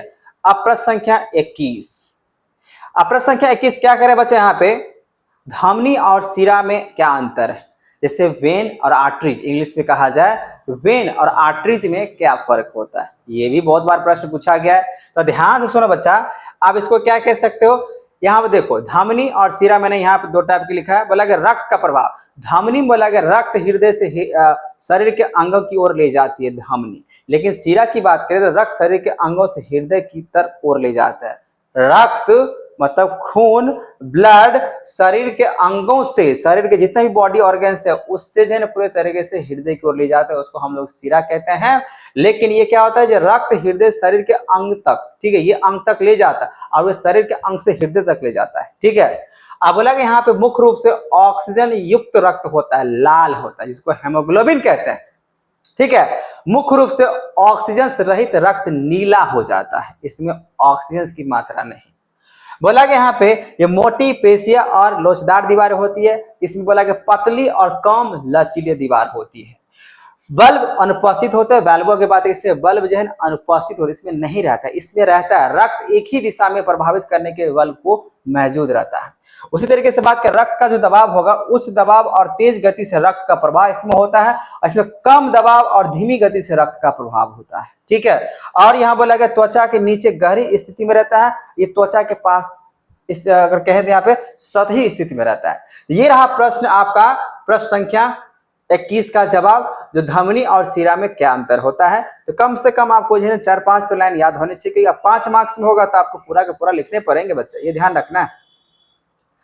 प्रश्न संख्या 22, प्रश्न संख्या 22 क्या करे बच्चा, यहाँ पे जो वाष्पो उत्सर्जन को प्रभावित करने वाले कारक कौन कौन से हैं। ठीक है, तो वाष्पोत्सर्जन प्रभावित करने वाले कारक यहाँ पे निम्न प्रकार के हैं। तो बोला गया वायुमंडल में आर्द्रता बढ़ने पे बोला गया वाष्पो उत्सर्जन कम होते हैं, वायुमंडलीय ताप बढ़ाने पे तथा तेज हवा चलने पे, आंधी पर आने पे वाष्पोत्सर्जन की बढ़ जाती है। प्रकाश या दिन में वाष्पोत्सर्जन की अधिक होता है और रात में बोला गया कम से कम दिन में प्रकाश का संश्लेषण को एस्टोमाटा खुले रहते हैं और इसमें वाष्पीकरण अधिक हो जाता है। तो पत्तियों पर एस्टोमाटा की संख्या की स्थिति वाष्पोत्सर्जन की दर को प्रभावित करते हैं। तो यहाँ पे प्रभावित करने वाले देखिए, इसको इंग्लिश में कहते हैं हम लोग ट्रांसपिरेशंस। ये जो लिखा हुआ है, ये जो वाष्पोत्सर्जन की बात कर रहे हैं, ये जो वाष्पोत्सर्जन जो होता है, ये बोला गया है एक तरीके से जो लीफ होता है, पत्ता होता है। ठीक है ना, तो पत्ता में एक स्टोमाटा नाम का बात करें, रंध्र को बोलते हैं, छोटे छोटे जो रंध्र होते हैं उसमें अगर ज्यादा मात्रा में अगर मान लीजिए एक्सेस लॉसेज ऑफ वाटर, मतलब पानी अगर जल की मात्रा अगर पूरे तरीके से अगर बर्बाद होगा, लॉस होगा, कमी होगा, वो स्टोमाटा के थ्रू होता है। ठीक है, यहाँ पे जो वाष्पो उत्सर्जन की बातें करें बच्चा, वाष्पो उत्सर्जन की बात करें, इसमें प्रभावित करने वाले प्रकाश मतलब ज्यादा धूप होने की वजह से भी होता है। और दूसरी बात, यहाँ पे पत्तियों में जो स्टोमाटा की संख्या जो होता है ना, वो सबसे ज्यादा प्रभावित करता है। दो मतलब ट्रांसपिरेशंस जो कहते हैं, वाष्पो उत्सर्जन कहते हैं बच्चा, उसको कहते हैं जो बार बार हम कह रहे हैं यहाँ पे समझ में आना चाहिए, जो पत्ती में होता है, पत्ता लीफ जिसको बोलते हैं, उसमें एक रंध्र होते हैं, छोटे से छिद्र होते हैं, इसको एस्टोमाटा बोलते हैं। अब उसी एस्टोमाटा के थ्रू जो है ना ट्रांसपिरेशन होता है, लॉस ऑफ वाटर होता है। अब जल्दी अगर मान लीजिए पानी वो खत्म हो जाए, लॉस ऑफ वाटर हो जाए, उसके कारक कौन से, ज्यादा धूप होगा तभी जल्दी पानी खत्म हो जाएगा उसमें। ठीक है ना, और बार बार अगर मान लीजिए पत्तों से अगर एक्सचेंज अगर हो रहा है तो वहां भी हो सकता है कि नहीं, तो इसी वजह से। ठीक है, तो ये रहा आपका प्रश्न संख्या 22। अब आगे देखते हैं प्रश्न संख्या 23। तो प्रश्न संख्या 23 की अगर बात करें बच्चा, तो प्रश्न संख्या 23 क्या कह रहे हैं यहाँ पे, जो तंत्रिका तंत्र किसे कहते हैं तथा यह कितने प्रकार का होता है। बच्चा ये भी आपके लिए जो है बहुत ही ज्यादा जो है इंपॉर्टेंट प्रश्न है। बोला कि यहाँ पे मनुष्य तथा स्थानीय सहित जितने भी स्तनधारी जीव है, ठीक है ना, जितने भी मनुष्य तो है ही, बोले कि मनुष्य तथा स्थानीय सहित सभी कोशिका रुधि में तंत्रिका तंत्र विशेष प्रकार के उत्तक तंत्रिका उत्तक द्वारा निर्मित होता है और इस उत्तक में अत्यंत विशिष्ट कोशिकाएं होती है। और ये 3 प्रकार की कोशिकाएं पाई जाती है। केंद्रीय, जिसको हम लोग बोल सकते हैं सेंट्रल नर्वस सिस्टम इंग्लिश में कहे तो, मतलब इस तरीके से नर्वस सिस्टम की बात कर रही है। ठीक है, नर्वस सिस्टम मतलब नर्व्स, जो मिलियंस ऑफ नेटवर्क्स जो नर्व से बना होता है, बहुत सारे नर्व से तंत्र से बना हुआ तंत्रिका तंत्र जो हमारे शरीर के लिए बहुत ज्यादा उपयोगी होता है और सबका अलग अलग काम होता है। जिसमें से पहले यहाँ बोला गया केंद्रीय तंत्रिका तंत्र, मतलब CNS की बात कर सकते हैं, PNS की बात कर सकते हैं। ठीक है, और श्वेता तंत्रिका तंत्र मतलब खुद से की बातें कर सकते हैं। यहाँ पे ये अत्यंत विशिष्ट कोशिकाएं पाए जाते हैं जो कि ये एक तरीके से कंट्रोल करता है, हम लोग को ये कंट्रोल करता है। ठीक है ना, ये आपको तीनों याद रखने। ठीक है, ये रहा प्रश्न संख्या 23 का। प्रश्न संख्या अगर 24 का अगर बात करें बच्चा, तो बोला गया यहाँ पे जो मनुष्य में पाए जाने वाले किन्हीं 4 वाहिका विहीन ग्रंथियों के नाम और उनके कार्य को लिखें। तो पहला यहाँ पे अगर बात करें तो मनुष्य में पाए जाने वाले 4 वाहिका विहीन मतलब अंतःस्रावी ग्रंथियों और उसके कार्य इस प्रकार से हैं। पहला अगर बात करें पीयूष ग्रंथि बोलते हैं, जिसको पिट्यूटरी ग्लैंड्स बोलते हैं बच्चा। तो पिट्यूटरी ग्लैंड्स किसको कहते हैं, तो बोला कि कार्य इसका ये है, यह एक मास्टर ग्रंथि होता है जो कि अन्य अंतःस्रावी ग्रंथियों को नियंत्रित करता है और यह कई महत्वपूर्ण हार्मोन को जारी रखता है, जैसे वृद्धि हार्मोन, ग्रोथ। ये किसके वजह से, मान लीजिए किसी इंसान का हाइट अगर छोटा है तो छोटा होने का कारण ये है उसके हार्मोन्स क्या है, डिसऑर्डर है। मतलब ये उसमें पिट्यूटरी ग्लैंड्स नाम का अगर बातें करें, वृद्धि हार्मोन जो होता है ना वो काम करना बंद करा। यहाँ लिखा हुआ जो वृद्धि हार्मोन शरीर के विकास और उत्तक की वृद्धि को नियंत्रित करता है, वृद्धि हार्मोन, ग्रोथ हार्मोन्स, ठीक है। और थायराइड उत्तेजक हार्मोन जिसको TSH कहते हैं, तो थायराइड ग्रंथि को हार्मोन बनाने के लिए उत्तेजित करता है। ये होता है हम लोग का पीयूष ग्रंथि का काम। तो यहाँ पे मनुष्य में पाए जाने वाले जो कि 4 ग्रंथि में से पहला हुआ ये पिट्यूटरी ग्लैंड्स, ठीक है। पिट्यूटरी ग्लैंड्स शरीर के लिए बहुत ज्यादा इंपॉर्टेंट है। अगर इसमें अगर मान लीजिए किसी तरह खास का ग्रोथ, किसी का अच्छा ग्रोथ होता है सिर्फ हाइट के हिसाब से नहीं, ऐसे बहुत सारे शरीर में चीजें होती है उसके ग्रोथ से, ठीक है ना, उसके ग्रोथ से, उसके वृद्धि से। अब यहाँ पे बात करते हैं पॉइंट नंबर 2 जो चौथा का बोला कि 4 यहाँ पे, तो पहला तो मैंने बता दिया जो पीयूष ग्रंथि का, अब है सेकंड, जिसको बच्चों हम लोग क्या कह सकते हैं, थायराइड ग्रंथि, जिसको इंग्लिश में बोल सकते हैं वैसे भी थायराइड ही है।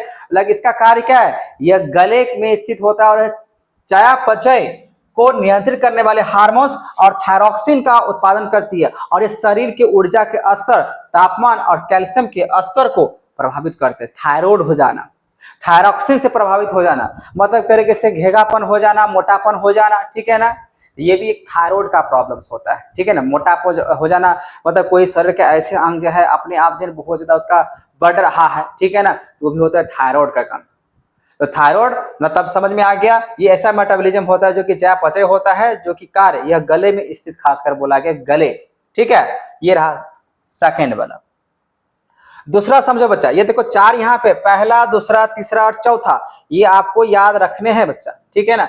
अगर ये याद रहेगा तो आपका जो है ना 100% है आपके एग्जाम में आएगा ही आएगा। चलो अधिवृक्क ग्रंथि की बात करें, एड्रेनल ग्रंथि की अगर बात करें बच्चा, तो बोला गया कार्य यह गुर्दों के ऊपर स्थित होता है और यह तनाव की प्रतिक्रिया, रक्तचाप और चयापचय को नियंत्रित करने वाले हार्मोन्स बनाती है। और यह एड्रेनालाइन मतलब अगर बात बोला यहाँ पे एपिनेफ्रिन और बोला कि नॉर एड्रेनालाइन जैसे हार्मोन जारी करता है, जो लड़ो या भागो प्रतिक्रिया के लिए जिम्मेदार होता है। मतलब कहीं पे भी अगर दुश्मन नजर आया या तो लड़ो नहीं तो भाग जाओ, मतलब ये एड्रेनल वाले ग्लैंड्स का काम होता है, खासकर गुर्दा में स्थित होता है। तनाव की प्रक्रिया, डिप्रेशन, टेंशन, ठीक है, ये अधिवृक्क ग्रंथि काम है। अब मान लीजिए टेंशन डिप्रेशन है, या तो लड़ जाओ या तो डूब जाओ, ठीक है, यही हो सकता है। अब बोला कि अग्नाशय की अगर बात करें जो पैनक्रियाज होता है, तो बोला कि यहाँ पे इसका कार्य क्या है, ये एक इंसुलिन का काम करता है। तो बोला कि ये अग्नाशय इंसुलिन और ग्लूकागॉन जैसे हार्मोन्स का उत्पादन करता है, जो रक्त और शर्करा मतलब ब्लड शुगर के स्तर को नियंत्रित करता है। ध्यान रखना है, पैनक्रियाज में मतलब अग्नाशय में अगर बातें करें यहाँ पे, जो बोला कि ब्लड शुगर को नियंत्रित जो करेगा ना भाई, ये पैनक्रियाज करता है, ठीक है, क्योंकि अग्नाशय इंसुलिन होता है और इंसुलिन शरीर की ऊर्जा के लिए ग्लूकोज का उपयोग करने में मदद करता है, ठीक है, ये ध्यान रखना है। बहुत ही अच्छा प्रश्न है, हो सकता है आपको एक के लाइन में ये आ जाए, जो बताओ भाई अग्नाशय किसे कहते हैं, या बोल सकते हैं यहाँ पे अधिवृक्क ग्रंथि क्या होता है, या बोला जा सकता है, आपसे पूछा जा सकता है जो थायराइड ग्रंथि क्या होता है, ऐसे करके अलग अलग करके भी पूछा जा सकता है, ठीक है ना।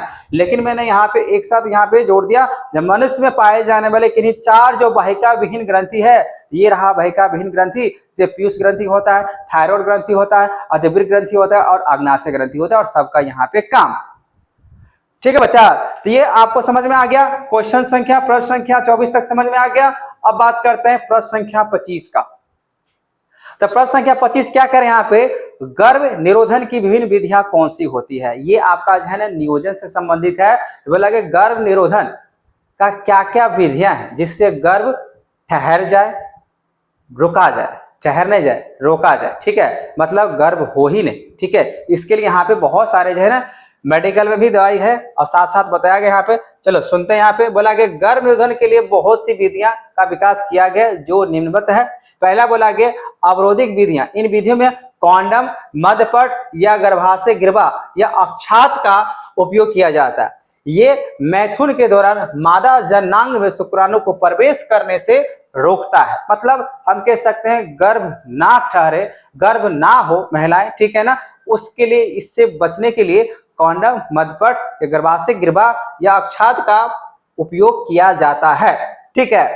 अब दूसरा अगर बात करें, यहाँ पे होता है रासायनिक विधियां। इस प्रकार की विधि में बोला गया स्त्री 2 प्रकार मतलब मुख्य गोली खा सकते हैं, मतलब स्त्री लोग अगर मान लेते हैं, अगर वो गर्भ नहीं रखने चाहते हैं तो उसके लिए कह सकते हैं यहाँ पे मुख गोलियां या योनि गोलियां प्रयोग कर सकता है। ये गोलियां बोला कि मुख्यतः हार्मोन से बनी होती है और जो कि अंडाणु को डिंब वाहिनी नलिका में उत्सर्जन से रोकती है। ये रहा दूसरा विधि जो कि हम कह सकते हैं यहाँ पे गर्भ निरोधन, मतलब गर्भ नहीं करना, ठीक है ना, गर्भ नहीं ठहराना, ठीक है ना, या गर्भ अपने आप को नहीं करवाना, इसको रोकने के लिए विधि है। फिर बोले यहाँ पे जो सेल या अस्थायी विधियां, इस विधि में पुरुष शुक्रवाहिका तथा स्त्री के डिंब वाहिनी नली को या तो छोटे भाग को शल्य क्रिया के द्वारा काटकर बांध दिया जाता है। इसे क्रमशः नर नसबंधी तथा स्त्री नसबंधी कहते हैं, या तो ऑपरेशन करा दो, ठीक है। देखो सिंपल सी भाषा में ये है, जो गर्भ निरोधन का यहाँ पे 4 प्रक्रिया हो सकता है, 4 कारण से आप उसको रोक सकते हो। कॉन्डम लगा सकते हो, ठीक है ना, या तो नसबंदी करा सकते हो, या तो दवाई ले सकते हो, ठीक है ना। यही आपका 4 मेन कारण है जिससे आप इससे बच सकते हो, ठीक है बच्चा। तो यहाँ पे इसका जवाब है, आप अपना लिख लेना। प्रश्न संख्या 26। तो प्रश्न संख्या 26 क्या बताया जा रहा है यहाँ पे, जो स्वपरागन और परपरागन में क्या अंतर है। स्वपरागन और यहाँ पे परपरागन में क्या अंतर है। तो बोला कि पुष्प की द्विलिंग होना आवश्यक है। तो पुष्प द्विलिंग अथवा एकलिंग हो सकते हैं। नर व मादा पुष्प अलग अलग पौधे पर भी हो सकते हैं, इसको परागन बोल सकते हैं। वही एक बात है, नर और मादा भाग पुमंग या जांग एक साथ अगर परिपक्व होना आवश्यक है, उसको स्वपरागन कहते हैं। और बोले अधिकतर अवस्था में नर तथा मादा भाग अलग अलग समय में परिपक्व होता है, अलग अलग समय, उसको आप क्या कहते हैं, परपरागन होते हैं। पुंकेसर व स्त्री केसर पुष्प में इस प्रकार स्थित होते हैं कि परागन आसानी से वर्तिका काग्र पर पहुंच जाता है, लेकिन इसमें ऐसा नहीं होता है। इसमें बोला गया यहाँ पे जो अनेक प्रकार का पुंकेसर या जैंग भाग बोला गया, प्राय इसके प्रकार के व्यवस्थित होते हैं कि परागन उसी पुष्प के वर्तिक काग्र पर नहीं पहुंच सकता और वायु प्रगिता पुष्प को छोड़कर पुष्प प्राय अलग हो जाता है। तो बोला गया यहाँ पे पुष्प प्राय आकर्षक या अनाकर्षक, छोटे या सुगंधित रहित तथा मकरंद रहित होते हैं, लेकिन ये गंध युक्त होता है, मतलब गंध टाइप का होता है। कुछ पौधे में पुष्प बंद ही रहते हैं, कभी खुलते नहीं, लेकिन इसमें बोला कि सभी पुष्प खुलते हैं तथा अपने जनंगों पे अनावृत होने देते हैं, जैसे गुलाब। और इसमें हो जाएगा मटर। मतलब ये होता है स्वपरागन, मतलब इसमें जब तक जो है ना आकर्षक अगर नहीं किया जाएगा, पुष्प जब फैलने नहीं दिया जाएगा तब तक नहीं होगा। इसमें क्या होता है ना, दूसरे जीव जंतु आया उस पौधे पे बैठा, खासकर तितली मान लीजिए, बटरफ्लाई उस पौधे पे बैठेगा, या और भी बोल सकते हैं जो कीड़े मकोड़े से बैठेगा, जिससे क्या होगा, वो अपने आप को एक तरीके से कह सकते हैं जो प्रोड्यूस कर सकता है, उत्पादन कर सकता है, ठीक है ना। लेकिन इसमें ऐसा नहीं है, ये हमेशा खुला हुआ रहता है, ये हमेशा बंद रहते हैं, ठीक बच्चा। ये था क्वेश्चन संख्या प्रश्न संख्या 26। अब मैं बात कर लेता हूं प्रश्न संख्या 27। क्या बोला गया प्रश्न संख्या 27 में, पौधों तथा जंतुओं के अलैंगिक या अलैंगिक जनन में क्या अंतर है। बहुत ही अच्छा प्रश्न है। बोला गया अलैंगिक जनन किसको कह सकते हैं बच्चा, तो बोला एक ही जनक द्वारा संतान की उत्पत्ति होता है उसको अलैंगिक कहते हैं। जैसे पेड़ पौधा, इसमें अगर दिया होगा तो ठीक है, नहीं तो क्या कह सकते हैं, पेड़ पौधा। इसमें बोला गया लैंगिक जनन, संतान की उत्पत्ति के लिए प्राय 2 जनकों का उपयोग होना आवश्यक होता है।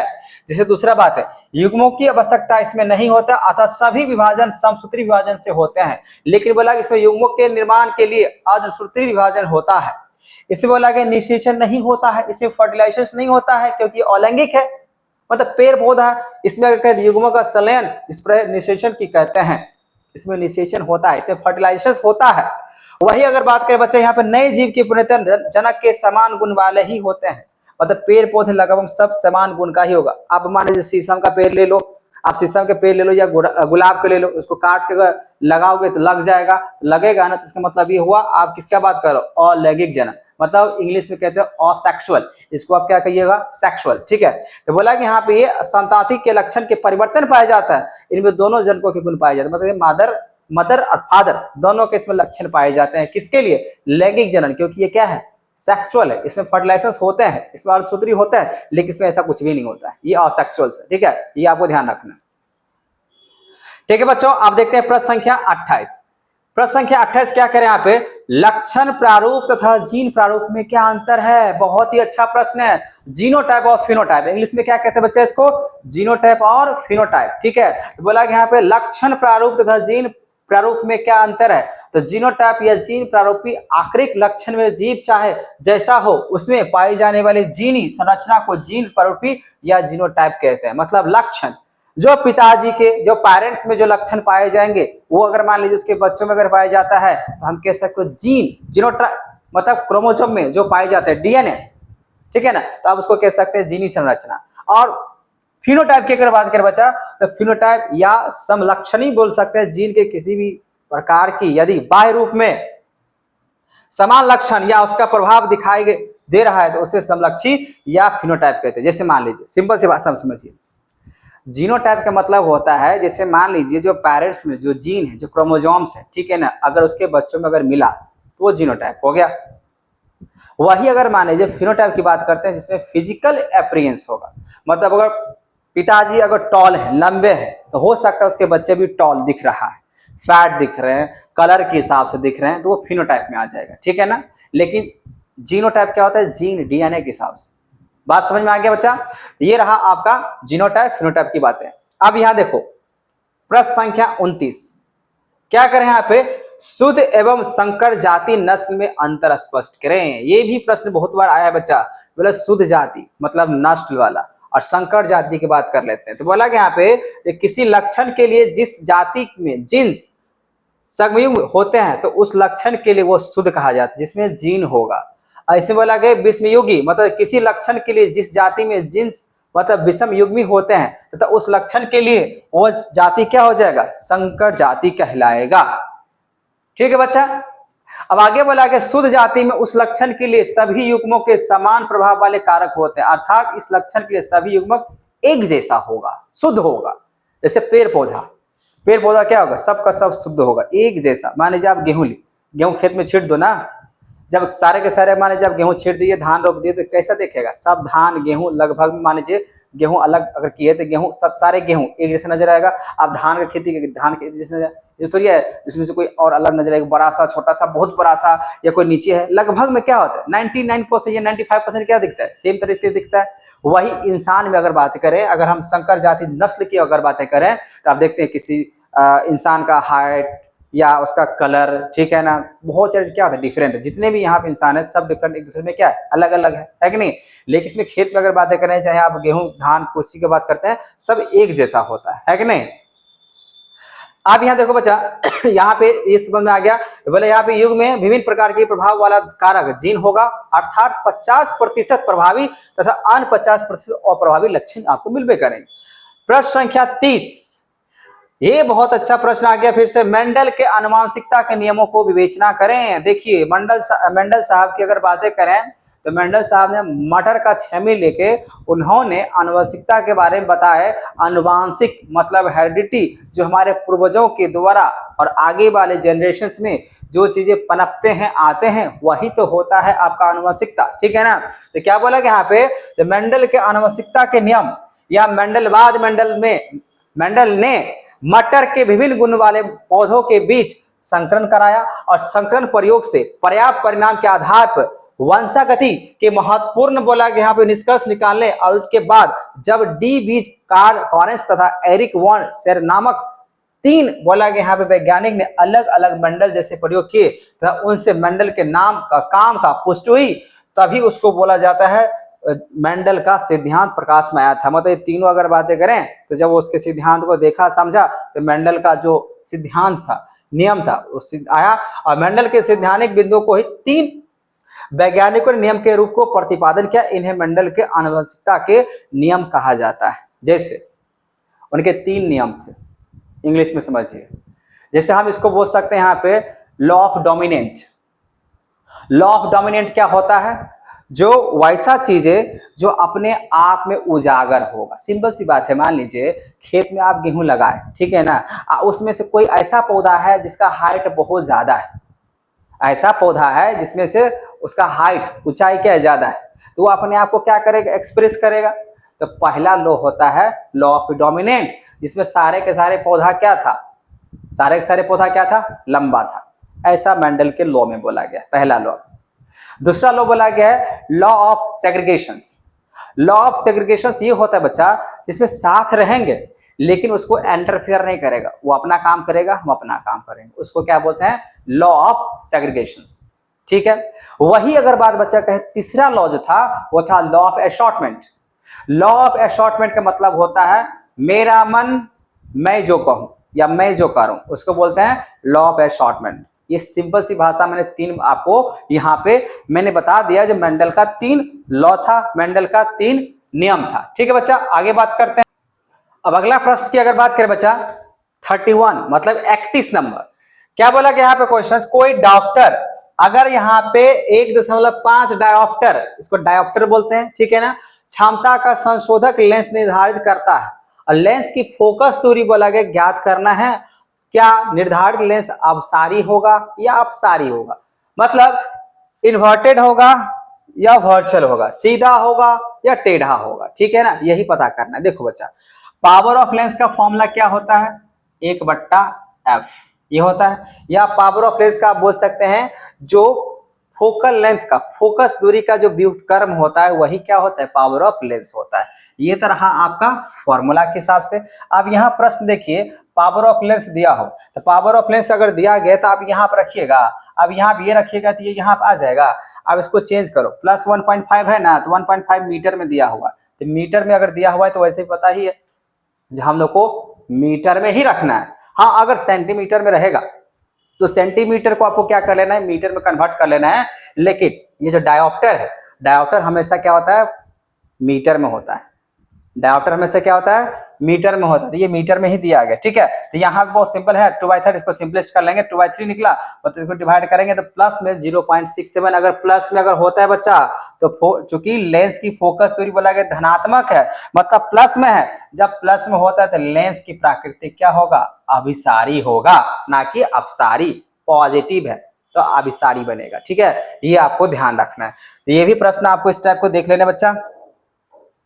अगला प्रश्न, प्रकाश के अपवर्तन के नियम को उल्लेख कीजिए। अच्छा, इससे प्रश्न ये भी आ सकता है जब प्रकाश के यहाँ पे है अपवर्तन, आपका प्रश्न यहाँ पे ये भी आ सकता है प्रकाश के परावर्तन का नियम लिखें, ठीक है। तो प्रकाश का परावर्तन का नियम क्या होता है? जिसमें हम लोग कह सकते हैं यहाँ पे जो प्रकाश का परावर्तन, ये अपवर्तन है, ठीक है ना। परावर्तन क्या होता है?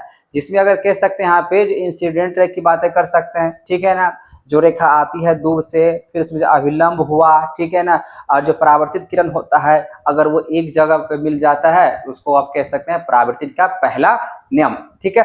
दूसरा नियम क्या होता है? जो एंगल ऑफ जो इंसिडेंस होता है, मतलब परावर्तन कोण अपवर्तन कोण हमेशा क्या होगा? बराबर होगा। Angle of incidence angle of reflection I equals to R, ये होता है। चलो वो भी मैंने बता दिया, हिंट दे दिया, उसको भी आप देख लेना। यहाँ पे आते हैं प्रकाश के अपवर्तन के नियम के यहाँ पर उल्लेख ये करना है, जब प्रकाश के अपवर्तन के 2 नियम होते हैं। पहला बोला गया आपतित किरण, आपतित किरण को हम लोग क्या कहते हैं बच्चा? इंसिडेंट रे, ठीक है। तो आपतित किरण, अपवर्तित किरण तथा आपतन बिंदु पर अभिलंब तीनों एक ही तल में होते हैं। जैसे मान लो इस तरीके से आपने लाइन खींचा, ये आपतित किरण, ये हुआ आपका अभिलंब, ठीक है ना, और यहाँ पे इस तरीके से जो गया, जो अपवर्तित किरण होते हैं सब एक ही अभिलंब पे होते हैं। फिलहाल यहाँ पे जो परावर्तित होता है ना, ये जो अपवर्तन के नियम की बात कर रहे हैं, जो अपवर्तन का जो नियम होता है खासकर आपको लेंस में देखने को मिलेगा, ठीक है ना, जो कि यहाँ से आपतित किरण आएगा, फिर अभिलंब पे आएगा, फिर इस तरीके से होगा। तो आप कह सकते हैं यहाँ पे जो हो रहा है ये पहला नियम हो गया, ठीक है। दूसरा नियम क्या कहते हैं इसमें? जो किन्हीं 2 माध्यमों के लिए और एक ही रंग के प्रकाश के लिए आपतन कोण की ज्या मतलब साइन और अपवर्तन कोण की ज्या साइन का अनुपात एक ही नियतांक होता है। यदि आपतन कोण I तथा अपवर्तन कोण क्या है? R है, तो आप इसको एक तरीके से स्नेल का लॉ भी कह सकते हो। स्नेल का लॉ क्या कहता है बच्चा? साइन I बाय क्या होगा? Sine R। Sine I by क्या होता है? Sine R। तो ये भी यहां से भी दे सकते, अगर साइन I अगर बढ़ेगा या घटेगा तो यहाँ भी साइन R भी घटेगा बढ़ेगा, दोनों पे क्या होगा? बराबर का यहाँ पे इंपैक्ट पड़ता है। फिलहाल यहाँ पे आपका 2 नियम है, आप इसको लिख लेना, याद कर लेना, ठीक है बच्चा। अगला प्रश्न की बात कर लेते हैं। अगला प्रश्न यहाँ पे अवतल दर्पण के 2 उपयोग को लिखना है। तो बोला गया अवतल दर्पण के दाढ़ी बनाने का समय प्रयोग किया जाता है अवतल दर्पण का यूज, ठीक है। अब बोला गया कान, नाक और गले की जांच करने के लिए डॉक्टर साहब जो है वो यूज करते हैं अवतल दर्पण का ही यूज करते हैं, ठीक है बच्चा। तो अवतल दर्पण जो कि प्रश्न आपको जो है ना 2 मार्क्स के लिए, 2 अंक के लिए आपसे पूछे जा सकते हैं। ये याद रखने हैं। तो आप तो दर्पण दाढ़ी बनाने के लिए और डॉक्टर साहब दांत को चेक करने के लिए करते हैं। ठीक है, प्रश्न संख्या यहाँ बात करते हैं 34 के लिए। बोला गया एक समतल दर्पण, जो समतल दर्पण होता है, ठीक है ना, बोला गया जो द्वारा समतल दर्पण द्वारा उत्पन्न आवर्धन, इंग्लिश में कहते हैं इसको मैग्निफिकेशन, जो +1 हुआ। अगर मैग्निफिकेशन अगर +1 है, आवर्धन अगर +1 है। अच्छा, आवर्धन किसको कहिएगा? तो आवर्धन कहिएगा जो मान लीजिए किसी वस्तु के, अगर बात कर लेते हैं इमेज की बात करते हैं, इसका प्रतिबिंब, प्रतिबिंब का ऊंचाई, अब बट्टे में अगर मान लेते हैं आप जो वस्तु की ऊंचाई, उसको आप क्या कहते हैं, उसके अनुपात को आप क्या कहिएगा? आवर्धन कहिएगा। इंग्लिश में क्या कहते हैं उसको? मैग्निफिकेशन। तो क्वेश्चन यहाँ पर अगर आ गया जो आवर्धन किसे कहते हैं, तो आवर्धन हम लोग उसको कहते हैं जहां पे प्रतिबिंब की ऊंचाई बट्टा में होगा, अब बाई में हो जाएगा, यहाँ पे वस्तु की ऊंचाई को हम क्या कहते हैं? आवर्धन कहते हैं। ठीक है, और ध्यान रखना है अगर आवर्धन अगर प्लस में है, यहाँ पे यही क्वेश्चन पूछ रहा है, जो अगर प्लस में है तो इसका अर्थ क्या होगा? तो इसका मतलब ये हुआ धनात्मक चिन्ह का अर्थ है कि समतल दर्पण द्वारा बनाया गया प्रतिबिंब आभासी और सीधा बनाएगा। अगर प्लस में है सीधा आपका प्रतिबिंब देगा, और माइनस में है तो उल्टा देता है। प्लस में है तो आभासी बनाएगा, माइनस में है तो अपसारी बनाएगा और उल्टा बनाएगा। अगर माइनस में है तो, अगर प्लस में होगा तो ये होगा। ठीक है ना, क्या होगा? आभासी और सीधा बनाएगा। ठीक है, ये आपको ध्यान रखना है। चलिए अगला प्रश्न देखते हैं, प्रश्न संख्या 35। बोला गया मनुष्यों की आंखें के निकट बिंदु तथा दूर बिंदु से क्या तात्पर्य है? जैसे इसको आप ऐसे समझो, कोई निकट वाले चीज है तो 25 सेंटीमीटर, कोई जो न्यूनतम जो है देखने की वो कितना है? 25 सेंटीमीटर की दूरी पे हम लोग कोई भी वस्तु को आराम से देख सकते हैं। लेकिन दूर की वस्तु की अगर बातें करें तो वो तो इन्फिनाइट है, अनंत है, जहां तक आपको नजर आ रहा है वो ठीक है, फिजिक्स के हिसाब से, भौतिक विज्ञान के हिसाब से। ठीक है ना। अब बोला कि यहाँ पे निकट बिंदु, आंख के अधिक से अधिक निकट का वो बिंदु जिसे आंख अपनी अधिकतम स्मंजन क्षमता लगाकर स्पष्ट देख सकता है, स्पष्ट। आप बोलेंगे बहुत सारे बच्चे, सर अगर 25 सेंटीमीटर से अगर मान लीजिए नजदीक रहा, क्या हम कोई वस्तु को नहीं देखेंगे? देख के देखिए, कितना देर तक देखिएगा तो आपको क्या लगेगा? धुंधलापन जैसे होना शुरू हो जाएगा। ठीक है, कोई भी चीज नजदीक से अगर देखिएगा तो। ठीक है, तो वो होता है निकटतम जो दूरी होता है वो 25 सेंटीमीटर है, जो आप लगातार देखने से भी आपको आंख में धुंधलापन नजर नहीं आएगा, वो ठीक ठाक दिखाई देगा। ठीक है, अब आगे बोला यहाँ पे जो स्वस्थ आंखों के लिए यह दूरी 25 सेंटीमीटर होती है, लिखा हुआ है। ठीक है ना। और दूर बिंदु वो दूरतम बिंदु होती है जिसे आंख के बिना स्मंजन क्षमता, जो एडजस्ट होकर बातें करें, जो फोकल लेंथ होता है, ठीक है ना, उसको बिना किसी तरीके से अगर कहें ऐसा किए हुए, मतलब बिना आंखों का स्मंजन क्षमता को लगाए स्पष्ट देखा जा सकता है, आंख का दूर बिंदु कहलाते हैं, और समान आंखों के लिए अनंत तक होता है। अब जहां तक मुझे नजर आ रहा है साफ साफ, मतलब मेरा क्या आंख इन्फिनाइट बहुत दूर तक नजर आ रहा है, मतलब आंख का स्मंजन क्षमता सही है। और वह नजदीक की वस्तु भी अगर गड़बड़ है तो गड़बड़ है, मतलब आंख में प्रॉब्लम है, चाहे मायोपिया का हो सकता है, ठीक है ना, हाइपरमेट्रोपिया का हो सकता है, या तो प्रेसबायोपिया का हो सकता है। 3 प्रकार के आंखों में प्रॉब्लम होता है, वो किसी प्रकार के प्रॉब्लम में आ सकता है।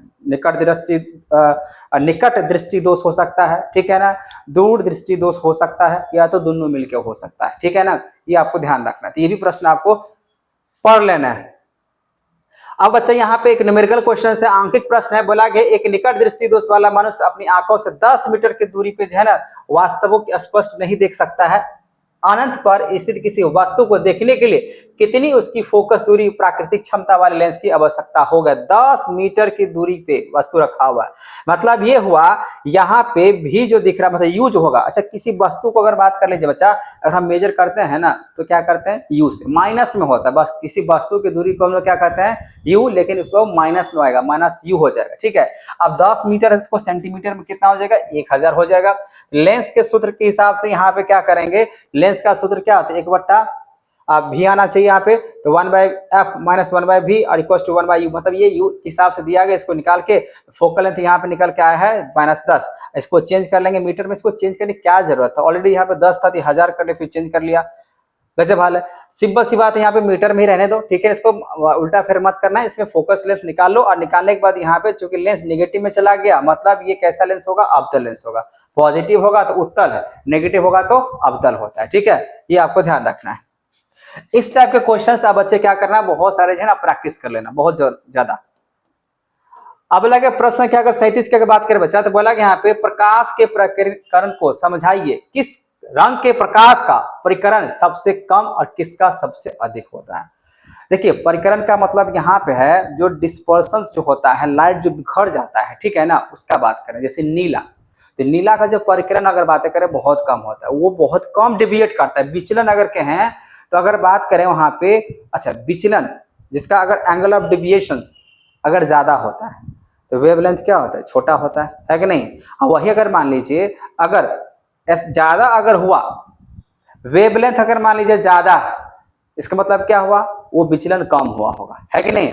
तो उसी तरीके से आपको यहाँ पे समझना है, तो बोला कि जब प्रकाश के ऐसी किसी ऐसे माध्यम से गुजरता है जिसमें अति सूक्ष्म आकार के कण जैसे धूल, धुएं कण, वायु के कण विद्यमान हो, तो इन कणों को हम लोग प्रकाश के कुछ भागों में सभी दिशाओं में फैल जाते हैं और इस घटना को हम लोग प्रकाश का परिकरण कहते हैं।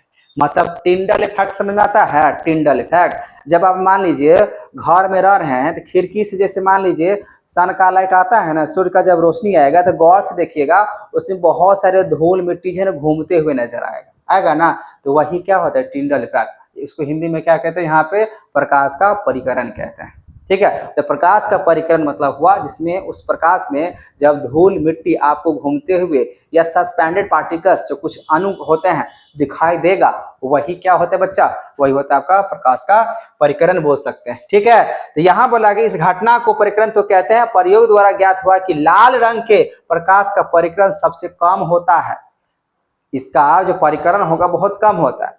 अब ये फैलता बहुत कम, ये सीधा जाता है, तो इसीलिए क्या किया जाता है, जो लाल जो रंग होता है उसको खासकर ट्रैफिक मतलब समझ में आ रहा है, सिग्नल में यूज किया जाता है कि दूर से ही जो है किसी वस्तु को, या मान लीजिए ट्रेन आ रहा है तो रेड लाइट जो है जला दिया जाता है, लाल बत्ती, जिससे क्या हो दूर से ही है ना उसको पता चल जाए कि भाई रेड लाइट जला हुआ है, मतलब ये कोई खतरा है। तो डेंजर साइन भी इसीलिए यूज होता है। सिग्नल जो है ना, रेड लाइट जो है डेंजर साइन इसीलिए है क्योंकि वो बहुत दूर से जो है ना दिखाई देता है। कलर लाल जो कलर है बहुत दूर से नजर आ जाता है, इसी वजह से उसको यूज किया जाता है कोई भी ट्रैफिक लाइट में, ठीक है। ये समझ में आ गया, क्योंकि उससे बचा जा सकता है।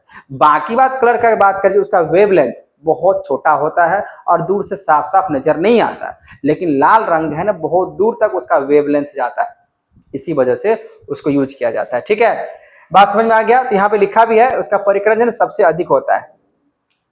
प्रश्न संख्या यहाँ पे 38 के बाद क्या बोला गया, वर्ण विक्षेपण से क्या समझते हैं बच्चा, उदाहरण देकर समझाइए। बोला गया प्रकाश का विक्षेपण जब सूर्य के प्रकाश की संकीर्ण प्रकाश पुंज को प्रिज्म के एक फलक पर डाल जाता है तो प्रिज्म के दूसरे पटल या फलक से निर्गत प्रकाश का 7 रंग में विभाजित हो जाता है तथा इन पर्दों पर लेने पर 7 रंगों का एक पट्टी प्राप्त होती है और प्रकाश के इस प्रकार के 7 रंग में विभाजित को ही हम लोग वर्ण विक्षेपण कहते हैं। और वह प्रकाश के विक्षेपण के दौरान पर्दे पे प्राप्त विशेष क्रम में 7 रंग की पट्टी को स्पेक्ट्रम कहते हैं और जिसका अर्थ है रंगों का मिश्रण। देखो सिंपल सी भाषा में ये है, ये जो वर्ण विक्षेपण बोला गया है ना, हम कैसे देखिए बच्चा, जो सूर्य का जो प्रकाश है वो पूरे तरीके से उजला नहीं है, वो क्रोमेटिक है।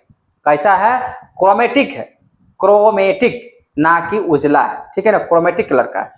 तो यहाँ पे सन का लाइट जब मान लीजिए सूर्य का रोशनी जब प्रिज्म पे पड़ेगा ना, तो पड़ने के बाद क्या होता है 7 गो कलर जो है ना उसमें निकल के आता है, उसको क्या कहते हैं, स्पेक्ट्रम बोलते हैं। इसी को आप क्या कहिएगा, वर्ण विक्षेपण। मतलब जब सूर्य की रोशनी प्रिज्म पे पड़ेगा, पड़ने के बाद उसमें से 7 गो कलर एक स्पेक्ट्रम पे फॉर्म होगा, दिखाई देगा, उसी को आप क्या कहिएगा, वर्ण विक्षेपण कहिएगा, जो 7 कलर का होता है।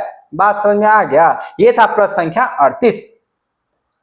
प्रश्न संख्या बात है 39। क्या बोला गया यहाँ पे, जो 20 ओम प्रतिरोध की कोई विद्युत स्त्री है, स्त्री होता है आयरन करने वाला, जो 5 एम्पियर का करंट अगर बात करें 5 एम्पियर के ले रहा है, यहाँ पे विद्युत धारा लेती है, 30 सेकेंड्स में उत्पन्न उष्मा परिकलित कीजिए। 30 सेकंड में कितना उष्मा को यूज कर सकता है बच्चा, कितना उष्मा वो ले सकता है। बहुत सिंपल क्वेश्चन है। पहले देखो रेजिस्टेंस कितना लगा हुआ है, 20 ओम का, आर का मतलब क्या है, रेजिस्टेंस, और करंट कितना है 5 एम्पियर का, टाइम कितना ले रहे हैं 30 सेकंड। फॉर्मूला होता है बच्चा उष्मा का, H = I² × R × T। तो I कितना है 5, तो 5 का स्क्वायर। अब यहाँ पे आर रेजिस्टेंस कितना है 20, तो 20 अगुने टाइम कितना है 30। सीधा यहाँ फॉर्मूला पे रख देंगे तो यहाँ पे जूल में निकल के आया, और जूल को जो है ना अगर किलो जूल में करना है तो 1000 से क्या करना होगा, भाग देना पड़ेगा। जूल को अगर किलो जूल में करना है तो 1000 से क्या कर देंगे बच्चा, डिवाइड कर देंगे। और जैसे यहाँ पे 1000 से अगर डिवाइड हुआ 15000 को जब 1000 से जब डिवाइड कर दीजिएगा तो आपको कितना बचेगा 15। लिखिएगा क्या, केजे किलो जूल। ठीक है, तो आपको क्या करना होगा बच्चा, ये फॉर्मूला याद कर लेना है। ठीक है, इसको हम लोग हीट कहते हैं, उसमें आपको हम लोग इंग्लिश में क्या कहते हैं, हीट। तो हीट इक्वल टू यहाँ पे निकल के आ जाएगा I square into R into T, ये ध्यान रखना है। अब आते बच्चा प्रश्न संख्या 40। बोला कि यहाँ पे विद्युत प्रतिरोध का क्या अर्थ है, विद्युत प्रतिरोध का क्या अर्थ है, और एक धातु के तार का प्रतिरोधक किन किन बातों पर निर्भर करता है। बहुत ही अच्छा प्रश्न है बच्चा। बोला यहाँ पे विद्युत प्रतिरोध किसी चालक का वह गुण होता है जिसके कारण वो विद्युत धारा के प्रवाह को विरोध करता है, रोकता है। जब कोई विद्युत धारा अगर मान लीजिए चल रहा है किसी करंट में, वायर में, अब किसी वायर में अगर मान लीजिए विद्युत धारा अगर चल रहा है, उसको अगर हम रोक देंगे ना, तो वही रोकने वाली प्रक्रिया को हम कह सकते हैं यहाँ पे विद्युत का प्रतिरोध, मतलब रेसिस्टेंस। और रेसिस्टेंस जो होता है एक तरीके से इंसुलेटर का काम करता है बच्चा। ये करंट को क्या करता है, रोक देता है। जब ये करंट को अगर रोक देगा तो समझ जाना वो एक तरीके से हो जाता है विद्युत का प्रतिरोध। ठीक है, तो विद्युत प्रतिरोध किसी चालक का वह गुण होता है जिसके कारण विद्युत का बोला गया धारा के प्रवाह को विरोध करता है। तो चालक का प्रतिरोध अथवा विद्युत प्रतिरोध कहलाएगा, और चालक के प्रतिरोध जिसको आर से व्यक्त किया जाता है इसको रेजिस्टेंस बोलते हैं। और इसका मान चालक के सिरों के बीच आरोपित विभवांतर मतलब वोल्टेज से है, वोल्टेज से है। वो चालक में बहने के वाली धारा आई मतलब करंट भी यहाँ पे है, तो अनुपात के बराबर होगा। और हे चालक के प्रतिरोध की निर्भरता किसी चालक के प्रतिरोध पे निर्भर बात करता है। यहाँ पर रेजिस्टेंस देखिए, आप समझिए रेजिस्टेंस जो है ना वो किन बातों पे बोला गया यहाँ पे काम करता है। पहली बात ध्यान सुनो बच्चा, बहुत ही इंपॉर्टेंट प्रश्न है।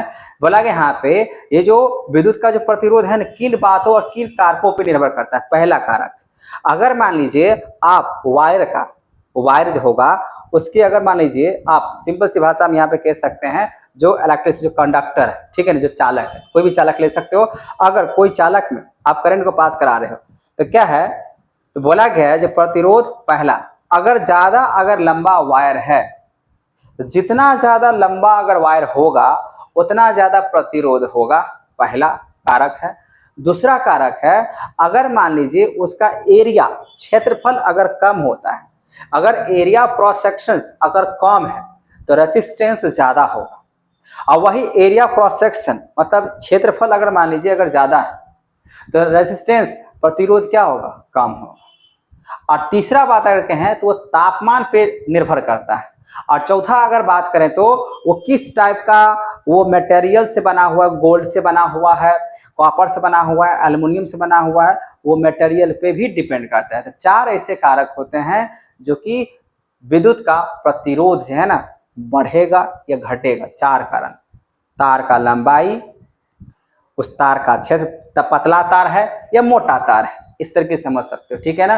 और तीसरा कारण उसके तापमान, और चौथा कारण किस टाइप का वो तार है, किस टाइप का, गोल्ड का है, एल्युमिनियम का है, क्या चीज का है। ठीक है, ये आपका होता है। तो यहाँ पे आप ये बात समझ में आ गया। तो पहला कारण लिखे, एक ही पदार्थ तथा समान अनुप्रस्थ काट वही एरिया क्रॉस सेक्शन विभिन्न लंबाइयों की तार का प्रतिरोध आर लंबाई एल के अनुक्रमानित होते हैं, अनुपातिक होते हैं। अर्थात यहाँ पे आर इक्वल टू क्या हो जाएगा, वी बाय आई। मतलब यहाँ पे ओम के नियम के हिसाब से, ओम्स के नियम क्या कहता है, जब वोल्टेज जो होगा अगर बढ़ाइएगा ना तो करंट भी बढ़ेगा। ओम का नियम क्या कहता है, आगे प्रश्न हम दिए हैं।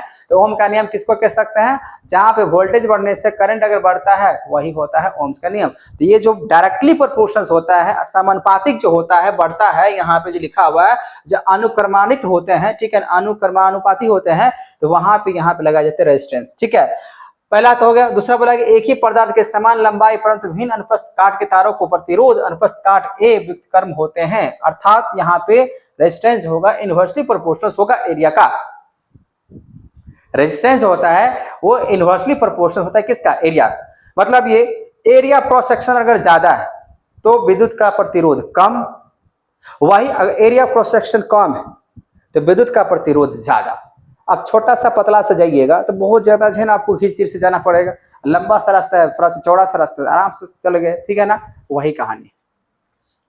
अब यहाँ पे देखो बच्चा 41 नंबर क्वेश्चन क्या बोला गया, ओम का नियम। जैसे कि मैंने अभी बताया, जो ओम का नियम हम किसको कह सकते हैं, जब किसी भौतिक अवस्था है जैसे ताप आदि समान रहा तो किसी चालक में प्रभावित होने वाली धारा उसके सिरों के बीच विभवांतर के समानुपाती, समान अनुपात विभवांतर वोल्टेज, ठीक है ना।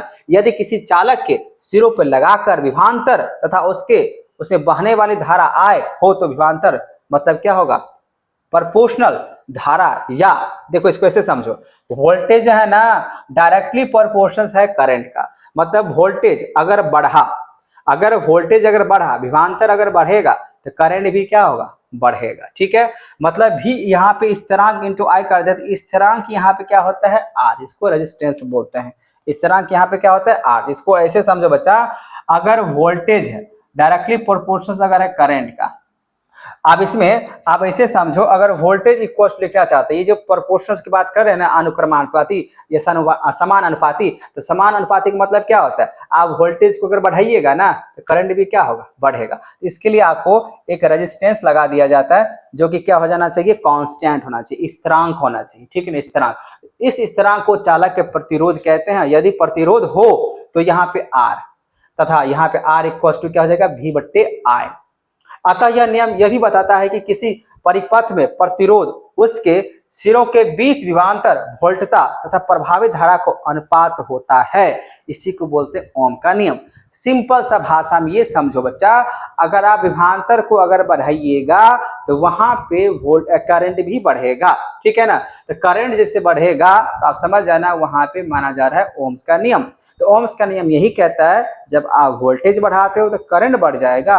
अब करंट अगर बढ़ाओ, करंट तो पहले बढ़ता नहीं, पहले वोल्टेज को बढ़ाया जाता है, ठीक है ना। तो इस चीज को स्थिर रखने के लिए हम रेजिस्टेंस का यूज करते हैं, आर लगा देते हैं, जो क्या करता है, वोल्टेज को स्थिर रखता है, करंट को क्या करता है, स्थिर रखता है, ठीक है। आप देखो अगला प्रश्न, प्रश्न संख्या 42, 1 ओम प्रतिरोध से क्या तात्पर्य। 1 ओम, ओम निकालने का फॉर्मूला क्या होगा, वोल्टेज बाय करंट।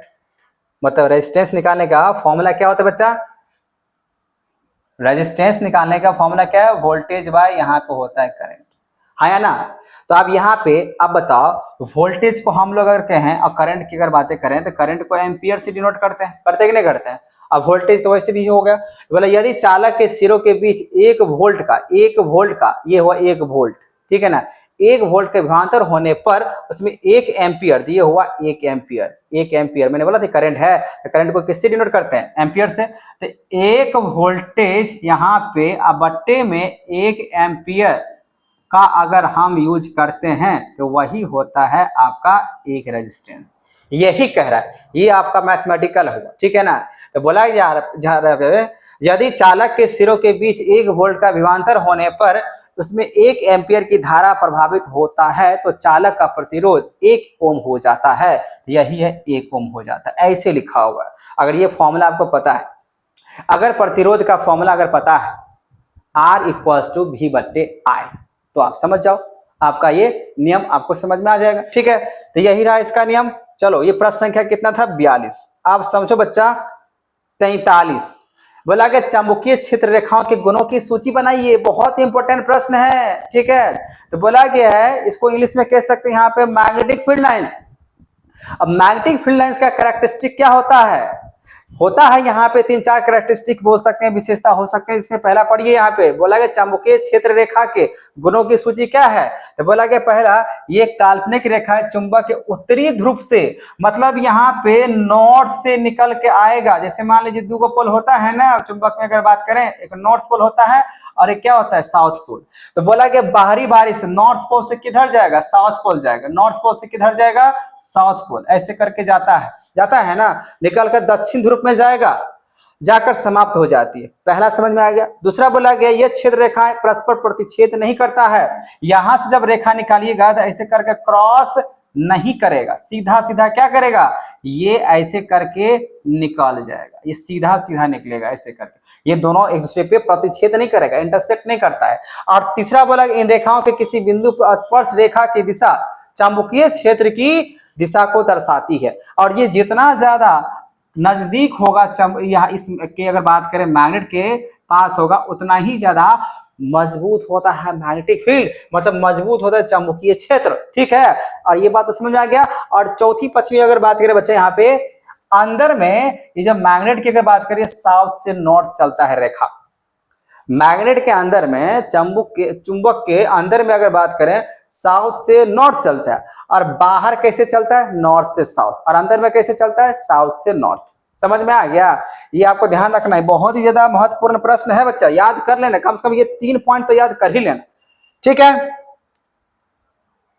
अब अगला प्रश्न, फ्लेमिंग का वाम हस्त नियम क्या होता है? फ्लेमिंग का अगर बात करें वाम हस्त नियम क्या होता है, ये से सिंपल सी 3 वो उंगली दिख रहा है आपको, आप तीनों जो उंगली दिख रहा है, ये तीनों उंगली को क्या कहा जाता है? एक दूसरे तीसरे के बीच में कहें तो बिल्कुल जो अभिलंब जैसे होना चाहिए, 90 डिग्री बनाता हो। ठीक है ना, अभिलंब बनाता हो। तो फिलहाल के लिए मान लीजिए हम आपको बताएं, ये होता है फोर्स।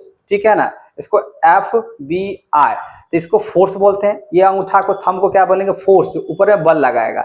इसको बोलते हैं मैग्नेटिक फील्ड, मतलब यहाँ पे चुंबक का क्षेत्रफल इधर रहेगा, मैग्नेटिक फील्ड इधर रहेगा, ये वाला। ठीक है ना, और ये जो अगर बात की इंडेक्स फिंगर्स की बातें करें, तो ये होता है आपका क्या चीज होता है? FBI, करंट का डायरेक्शन। ये जो पिछला वाला फिंगर जो दिख रहा है, इसको हम लोग क्या बोलते हैं यहाँ पे?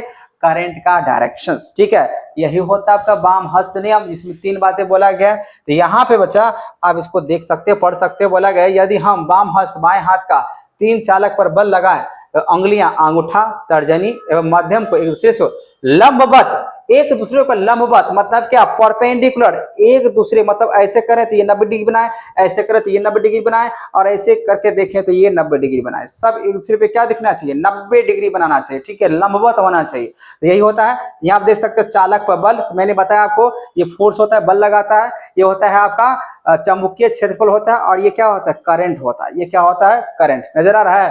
तो ऐसे को, बस इसी को हम लोग क्या बोल सकते हैं यहाँ पे? तो वाम हस्त नियम बोलते हैं। अगर आपको बनाने अगर आ रहा है चित्र, तो इस तरीके से बना दीजिएगा, हो गया, आपका मिल जाएगा मार्क्स, अंक। चलो बच्चों, ये बात तो समझ में आ गया।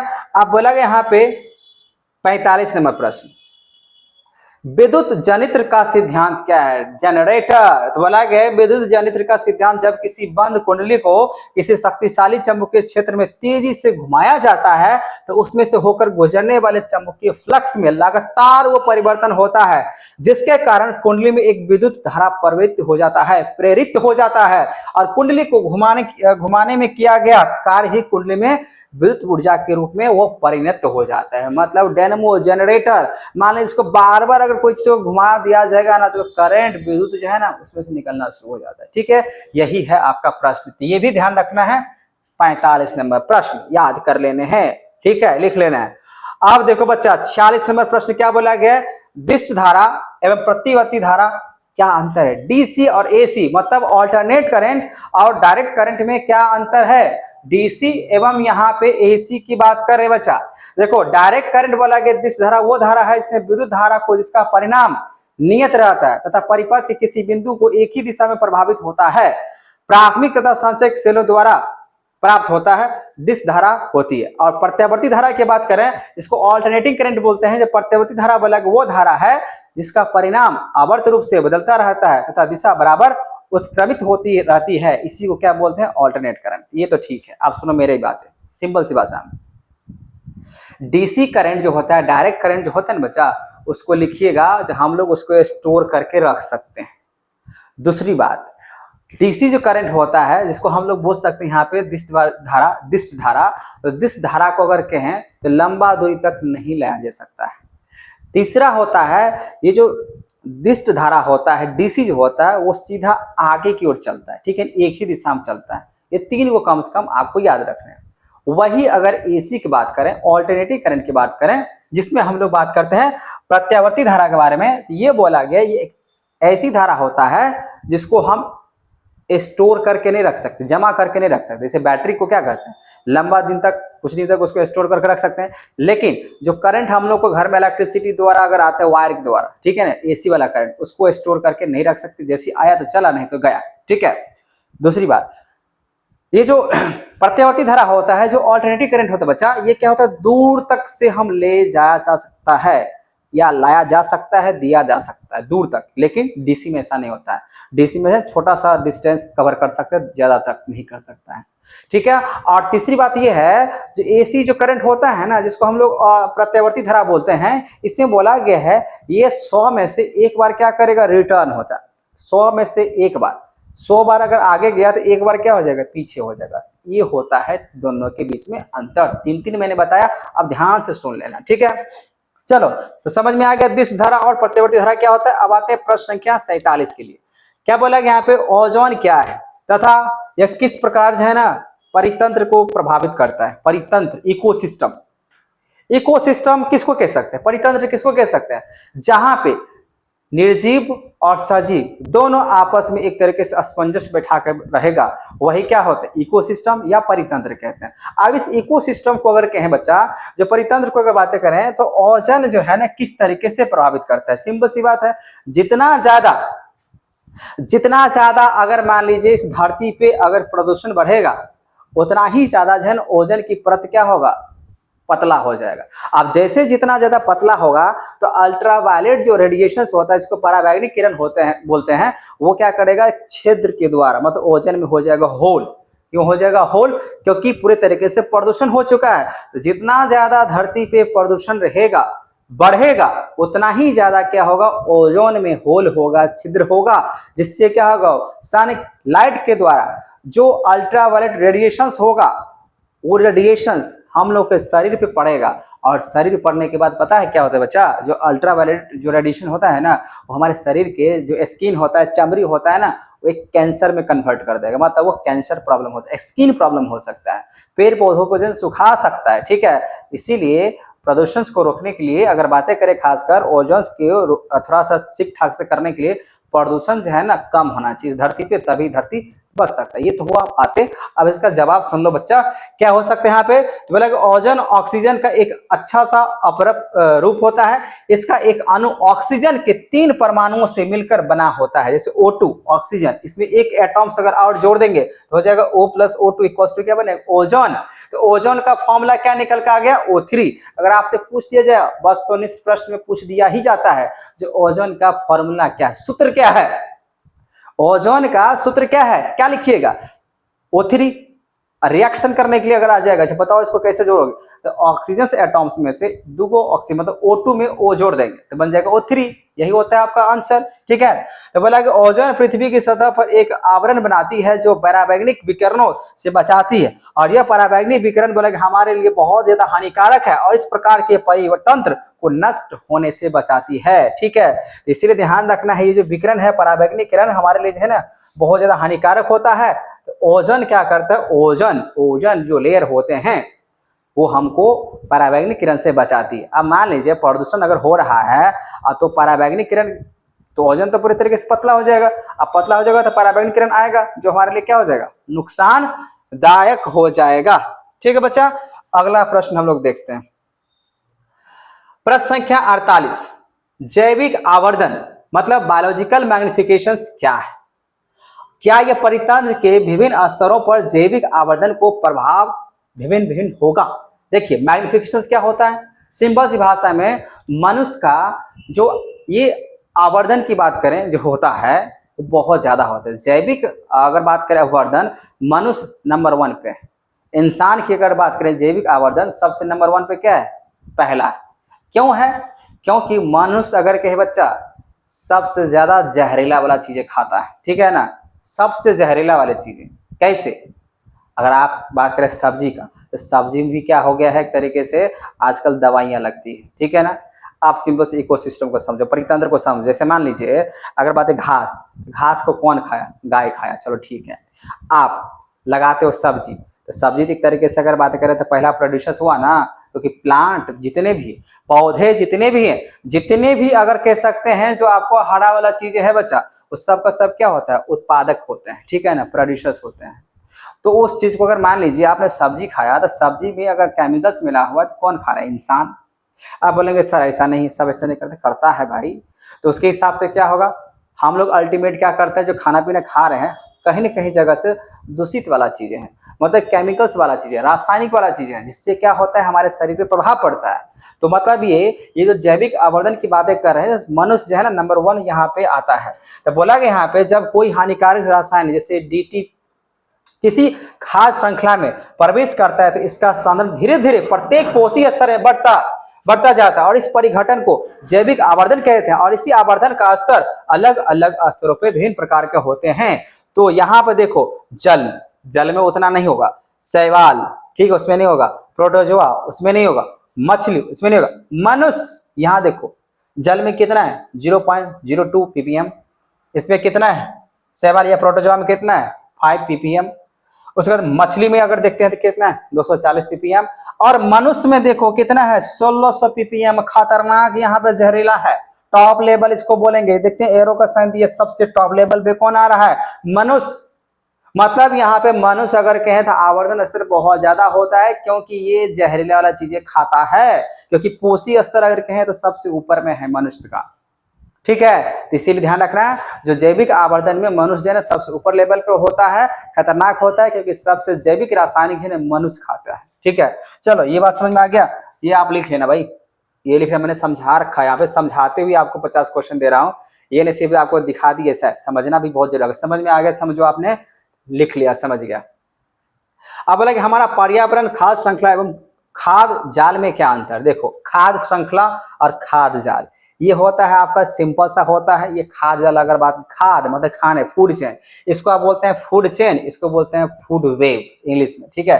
क्या होता है बच्चा, बोला कि एक ही सरल प्रकार की संरचना जिसमें ऊर्जा हस्तांतरण एक जीव के दूसरे जीव में होता है उसको बोलते हैं खाद्य श्रृंखला। सिंपल सी भाषा में कहें तो घास, तो घास को कौन खाएगा, तो मानो खरगोश खाया, खरगोश को कौन खाएगा, तो कौन खा सकते हैं, मान लीजिए आप टाइगर खा सकते हैं, या आप ऐसे भी कह सकते हो घास, घास को कौन खाएगा, टिड्डा खाएगा, टिड्डा को कौन खा सकता है, तो आप बोलोगे जो स्नेक खा सकता है। अब स्नेक को कौन खा सकते हैं, वल्चर खा सकता है, ठीक है, गिद्ध खा सकता है। एक तरीके से क्या हुआ, ये फूड चेन हुआ। लेकिन खाद्य श्रृंखला क्या होता है, अब जरूरी नहीं है तो घास को सिर्फ टिड्डा खाएगा या खरगोश खाएगा, बहुत सारे चीजें खा सकता है कि नहीं, उसको आप क्या कह सकते हो, खाद्य जाल, फूड वेव। बस इतनी सी बात है, बाकी बात यहाँ पे आपको दिया गया है। देखो हरे पौधे, टिड्डा खाया, मेढक खाया, सर्प खाया, बाज खाया, ये होता है आपका फूड चेन। चेन मतलब एक के बाद ऐसे दिया हुआ है। लेकिन फूड वेव कह सकते हैं, यहाँ पे हरे पौधे, टिड्डा खा रहा है, मेढक खा रहा है, चूहा भी खा रहा है, ठीक है ना, बिल्ली भी खा रहा है, ऐसे करके अगर दिया गया सब एक दूसरे को खा रहा है, मतलब ये फूड वेव होता है। मतलब ये आप इंपोर्टेंट क्वेश्चंस में आप इसको याद कर लेना, खाद्य श्रृंखला और खाद्य जाल में अंतर क्या होता है, ठीक है बच्चा। और अभी का 50वां और लास्ट क्वेश्चन यहाँ पे है, निम्नलिखित में अंतर लिखना है उत्पादक तथा उपभोक्ता।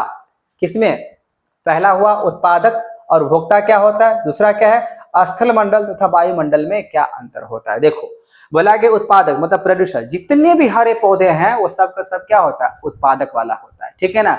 और जितने भी जैसे हम लोग क्या है, कंज्यूमर्स, हम लोग क्या करते हैं, उपभोक्ता हैं, हम लोग उपभोक्ता हैं। अच्छा आप लोग को पता होगा खाने के बेसिस पे अगर बात करें, जीव को 3 भागों में बांटा गया है। इसमें हम लोग बोल सकते हैं शाकाहारी, मांसाहारी और सर्वाहारी, ठीक है। सिंपल सी बात है, जो पेड़ पौधे वाले चीज खाता है ना, सबसे प्राथमिक क्या होता है, उपभोक्ता होता है। जितने भी अगर हरे साग सब्जी अगर खाता है तो सब का सब क्या होता है बच्चा, प्राथमिक अगर कहें तो उपभोक्ता होता है। तो बोला कि उत्पादक में पर्णहरिण होते हैं, इस कारण से अपना भोजन स्वयं बनाते हैं। प्रोड्यूसर्स क्या होते हैं, पेड़ पौधे को आप क्या बोलते हैं, पेड़ पौधे का आप क्या बोलिएगा, प्रोड्यूसर्स, वो अपना खाना क्या बनाता है, खुद बनाता है, ठीक है ना। तो अगर जो पेड़ पौधे मतलब जो अगर अपना खाना खुद बनाते हैं, बोलेंगे सर हम लोग भी तो खाना खुद से बनाते हैं, नहीं भाई, तुम अनाज कहाँ से लाते हो, तुम आलू कहाँ से लाते हो, ठीक है ना, तुम दूध कहाँ से लाते हो, सब दूसरे से दिया हुआ चीज को नहीं यूज करते हो, अपना से थोड़ी कुछ। हाँ खाना बनाना मतलब गैस चूल्हा को जला के बनाना, वो थोड़ी कहलाता है। यहाँ पे आ रहा है खुद से बनाना। तो पेड़ पौधे क्या करते हैं, खाना खुद से बनाते हैं, ठीक है बच्चा। अब बोला कि उत्पादक सूर्य के विकिरण रेडिएंट एनर्जी को स्थित ऊर्जा पोटेंशियल एनर्जी को बदलकर संचित करते हैं। वही बोला कि उपभोक्ता भोजन पदार्थ से संचित स्थितिज ऊर्जा को गतिज ऊर्जा में बदलकर प्रयोग करते हैं। उत्पादक एक ही प्रकार के होते हैं, उदाहरण के लिए हरे पौधे क्या होते हैं, उत्पादक होते हैं, लेकिन उपभोक्ता क्या होते हैं, बहुत सारे, जैसे हम हो मतलब मनुष्य हो, ठीक है ना, जानवर हो, ये सब क्या है, उपभोक्ता है, ठीक है बच्चा। ये तो हुआ आपका प्रोड्यूसर्स और कंज्यूमर्स, या कह सकते हैं उत्पादक और उपभोक्ता में डिफरेंस, अंतर आप देख लेना है। अब यहाँ पे स्थल मंडल और वायुमंडल। स्थल मंडल मतलब क्या, जो यहाँ पे बातें कर रहे हैं, मतलब यह पृथ्वी का ठोस भाग है जिस पर मिट्टी होती है। और वायुमंडल किसको कहते हैं, यह पृथ्वी का बाहरी गैसीय भाग होता है, ठीक है। और बोला कि यहाँ पे स्थल मंडल यह समुद्र तल के ऊपर तथा समुद्र के नीचे पाए जाने वाले भाग, इसमें पृथ्वी के केवल ऊपरी परत से मृदा कहते हैं और जीवन का पोषण करने में सक्षम होता है, इसको बोलते हैं स्थल मंडल। वायुमंडल बोला गया समुद्र तल से 1000 किलोमीटर के ऊपर तक वायु में पाई जाने वाली लगभग में 7 से 8 किलोमीटर तक जीव की उपस्थिति संभव है। 7 से 8 किलोमीटर तक जो है ना हम ऊपर जा सकते हैं, उसको हम लोग बोल सकते हैं वायुमंडल, ठीक है बच्चा। तो ये रहा आपका 50 नंबर क्वेश्चंस, और ये क्वेश्चंस आपको याद कर लेने हैं, समझ लेने हैं, जो कि आपके एग्जाम के लिए बहुत बहुत ज्यादा ही इंपॉर्टेंट है, ठीक है बच्चों। अगर आपको जो मैंने क्वेश्चन समझाया समझ में आ गया है तो प्लीज इस वीडियो को लाइक एंड सब्सक्राइब करना ना भूले, क्योंकि मैं आपके लिए वीडियो बनाता रहूंगा, सिखाता रहूंगा। और आगे जो आने वाला प्रश्न है बच्चा, आगे जो आने वाला मैं आपको क्वेश्चन समझाने वाला हूं, देने वाला हूं, वो मैथमेटिक्स का इंपॉर्टेंट क्वेश्चन है, जो कि आपके 2026 के एग्जामिनेशन में आएगा ही आएगा, ठीक है बच्चों। तो पहले 50 क्वेश्चन को अच्छे तरीके से आपको याद कर लेना है। 100% गारंटी के साथ बोल रहे हैं, आपको ये प्रश्न आएंगे ही आएंगे, ठीक है। तब तक के लिए आप इस क्वेश्चन को याद करें, मैं आपके लिए आगे वाले वीडियो में मैथमेटिक्स से क्वेश्चन लेके आऊंगा, ठीक है। Thank you.